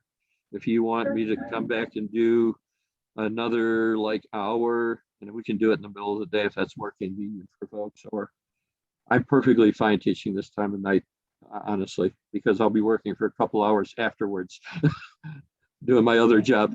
But I can come back and do the pest problem stuff, which is probably an hour. I can do it in maybe an hour and a half. But let's finish the irrigation and we can talk about that, and maybe we can schedule something to cover that part of what I can't do tonight.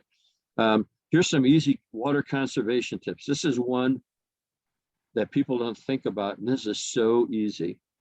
And I just have people do the math.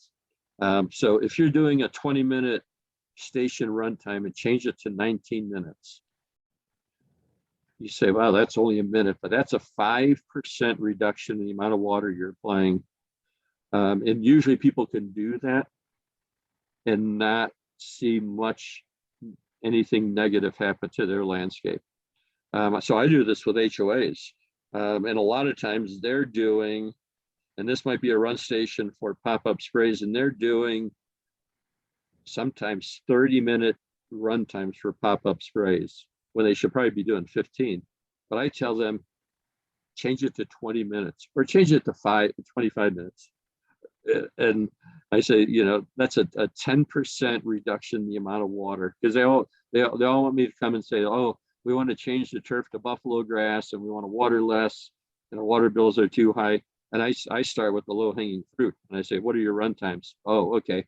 Change your run times from 20 to 19 or 20 to 18 and see if you notice any difference. See if anyone complains. And I said, if nobody complains, you're going to get a 10% reduction in water over a growing season just by reducing the run times that much. This is such an easy thing, but it's something people don't think about. And it's easy in that you just go into the hardest part is going to the controller and figuring out where you change the run times. That's the hard part of it. But then you might find that going to 18 is too much. You got to go back up to 19. And maybe that's seasonal adjustment. Maybe certain times of year you got to go back up to 20. But if somebody's paying attention to the irrigation clock, just by changing it every few weeks by a minute or so, will save large amounts of water. When you start running that over like 30 acres of turf for an HOA, it can be a money saver or a money breaker if they don't do it. Here's some other things. Know your sprinkler irrigation heads. So if you have pop-up sprays, which they can be okay if you know how to run them, and if the design is good, all those kind of things. So I'm not saying that a pop-up spray is automatically a bad thing, or that rotors are automatically good, because I've seen rotors which are generally very good because they apply water very slowly.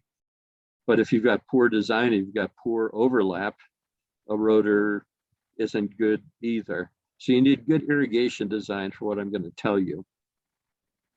But a good water efficiency fix, and it's such a good one that I don't know if this happens in your water utility departments up there, but for example, City of Fort Collins will pay people, they'll reimburse you the cost of changing pop-up sprays to stream rotors, the one on the bottom here.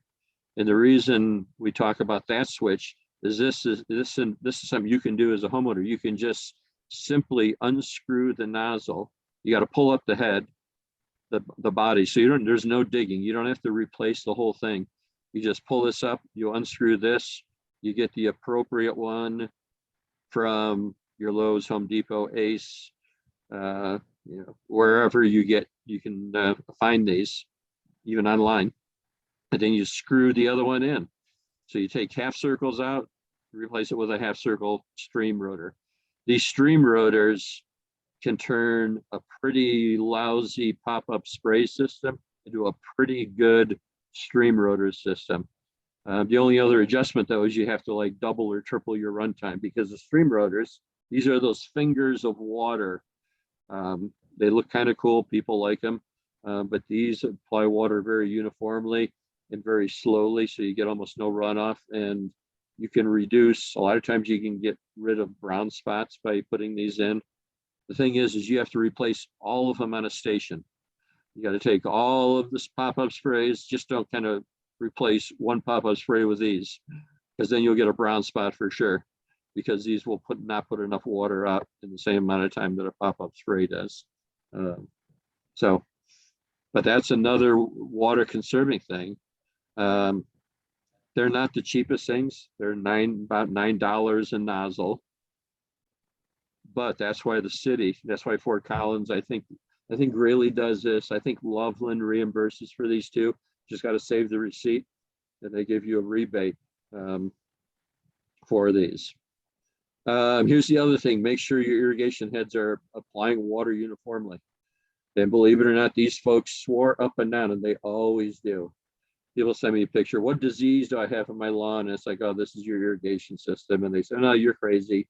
I watch it and all the heads go around in a circle and there's water going everywhere. And no, you're wrong. And it's like, no, I know I'm right. And so we go back and forth a few times and I show them how to do an irrigation audit, but it's almost always this. There's heads that are crooked, heads that are low, heads that are plugged, heads that are broken, heads that aren't turning, heads that are buried. It's just like so many things happen to sprinkler heads. And that's what happens when you don't do head maintenance. And you should be testing heads at least a couple times and looking at them a couple times a season. And most people say, I haven't looked at these for 20 years. And that's what happens to an outdated irrigation system. It just, things go bad. You can see where the heads are. There's a head here, head here, head here, head here, head here. There's heads everywhere. There's a head right down here. There's a head right here. The heads, every head came up like that. Every one of those heads was crooked. And there's no way you'll ever, I don't care how long you run the system, you will never take care of all the brown spots when the heads are like that. So this is, I call it simple. You got to go out there with a shovel and straighten them out and raise them and all that kind of stuff. But it's not like installing a new irrigation system, or it's not like installing new sod, which is what this HOA wanted to do. They wanted to resod this area. It's like, no, this grass is fine. It will come back. And, so just more pictures of, these are all irrigation coverage problems of sports. This is one of a former student of mine, and I drove like 90 miles. And as soon as I got out of my car, it's like, oh, come on. We talked about this in class kind of thing. And this is my Zumba instructor. And I said, it's your irrigation system. And she argued with me. And I went out and here's her head. I said, it's your landscape has matured. When this spruce tree was newly planted, this irrigation had watered that part of your lawn. And these junipers were not nearly as large, but now the spruce and the junipers are keeping that head from hitting the lawn. So it's, sometimes it just takes people to show them. It's like, oh yeah, and they go, oh yeah, I guess you're right, kind of a thing. Same thing. That's why you got a brown spot. I mean, I just got so many pictures of these, and it's always water. So these green spots right here were because of that. The head wasn't even coming up. So you were getting flood irrigation right here, and it's bone dry right here. And so that's why, but people swear up and down, oh no, it's not my irrigation system. All of these, it's not my irrigation, every one of them. It can't be. My water bill's so high, it can't be my irrigation. Even when you turn it on, you show them your sprinkler is only watering the stand over here and you won't get wet. They go, oh yeah, you're right. So you think it's my irrigation system? Yep. So this is how we tell people this. I get them to do a little mini audit, put some containers out, put some on the brown spots, put some on the green spots, run the system for like 10 minutes, 15 minutes, measure how much water is in there. You don't need fancy things like this. You can do cat food cans or yogurt containers, Tupperware, solo cups, anything, okay? Measure how deep the water is after that 10 or 15 minutes. So the difference here, 0.2 inches, 0.1 inch. And they go, well, that's almost nothing. I go, the other way to look at that, that's twice as much water in 10 minutes when here as here. Twice as much. And it was only like 4 feet apart. So I said, put that over an entire growing season. Over multiple years, this spot of your lawn is getting half as much water as that spot of your lawn, and it's only a few feet apart. And I said, yes, it's because of the way your irrigation heads aren't covering. So when you put it that way, it makes sense to people. Here's before and after where I did that with somebody. They thought I was like God. It was like, and they argued with me. You would not believe. It's like, I know it's not that, but okay, I'll do it because you think this is the problem. And they totally positive. They said, oh my gosh, you were absolutely right. Look at my lawn now. And this was just like 3 weeks difference in their lawn. And they said, it's like a miracle. It's like, no, it isn't really. So, yeah. I can stop now, or I can go finish irrigation. It's about maybe 10 more minutes. You want me to stop or go?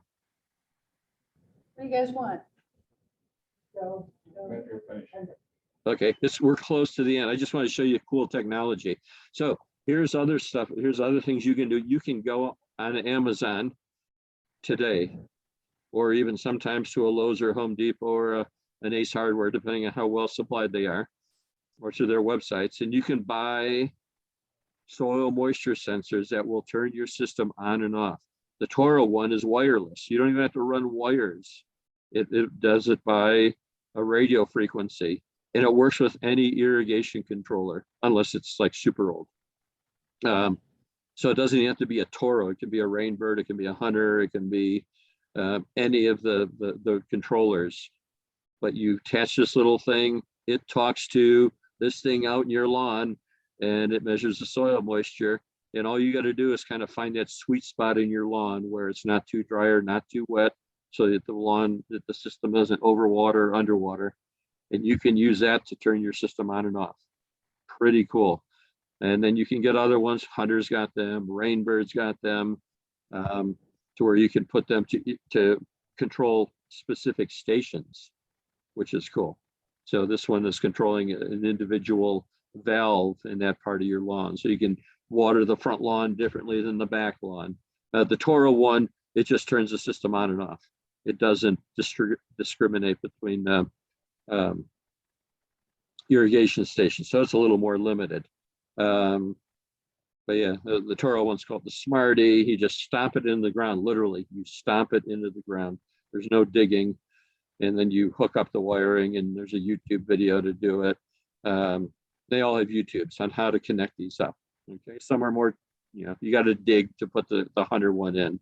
The Rainbird one, just different, but so they all have them. And so it might be a little digging to run the wire to your valve. So here's where the valve box is, that kind of thing. So some are easier to put in, others are more difficult. And then here's one that's called the Rotary system. This one's made in Denver. It's a Colorado-based company. And look at the Amazon reviews. I took this. This is probably last year, I think. But they make an 8-zone, a 16-zone. It works with Alexa, if you like living with Alexa. Who doesn't, right? But look at the customer reviews, 1,200, almost 5-star customer reviews. Look at the database of questions and their website for Rotary. They are incredibly responsive. The customer service is amazing.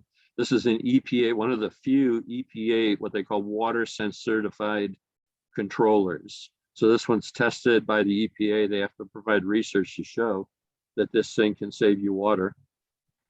What I always tell people, though, is if you have a horrible irrigation design, if you've got those heads that aren't operating, they're not, they're just causing all kinds of misses and everything, don't buy this controller. That won't fix poor design. That won't fix broken heads. Fix all of that stuff first and then invest in this. And they're not cheap. This thing's a $200 controller. It will not fix a horrible irrigation system. So keep that in mind.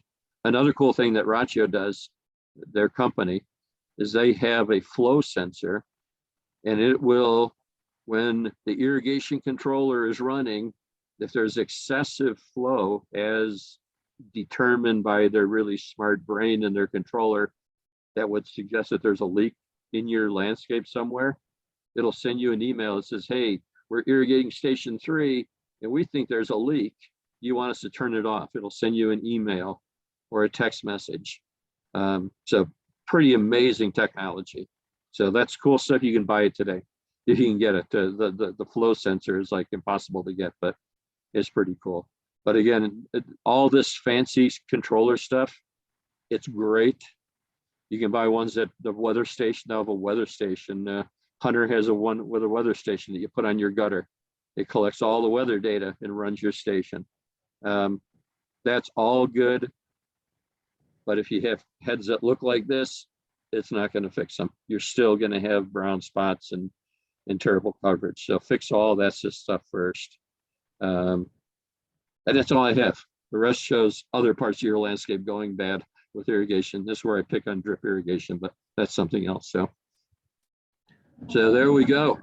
I will come back and so Catherine and I, we can pick a time that, I don't know how you pick those times. If you've got some set other meeting times throughout the spring, it could be in the summer too, whenever you find is convenient for all of you. And we can do it one this time of day. We can do one at 8 in the morning. We can do one at noon for lunch, whatever you like. Okay, that sounds like a great thing to do. And yeah, because the insect thing just makes me crazy, because you wouldn't believe how many lawn ills get blamed on grubs. So we do have grub problems, but a lot of them, at times it isn't grubs. Yeah, it gets blamed on grubs. Yeah. Yep. So yeah, I'd love to have you back, and this was a great lecture, and I learned a lot and got a lot of the rust rubbed off on other things, and so that was awesome. Yeah, and I'll send you PDF copies of all this, and you can send it to all of you good folks online and sitting there in the seats. Okay. Hopefully perfect. you aren't too exhausted. No, we're all done fine. Thank you, folks. Good night, Tony. Good night.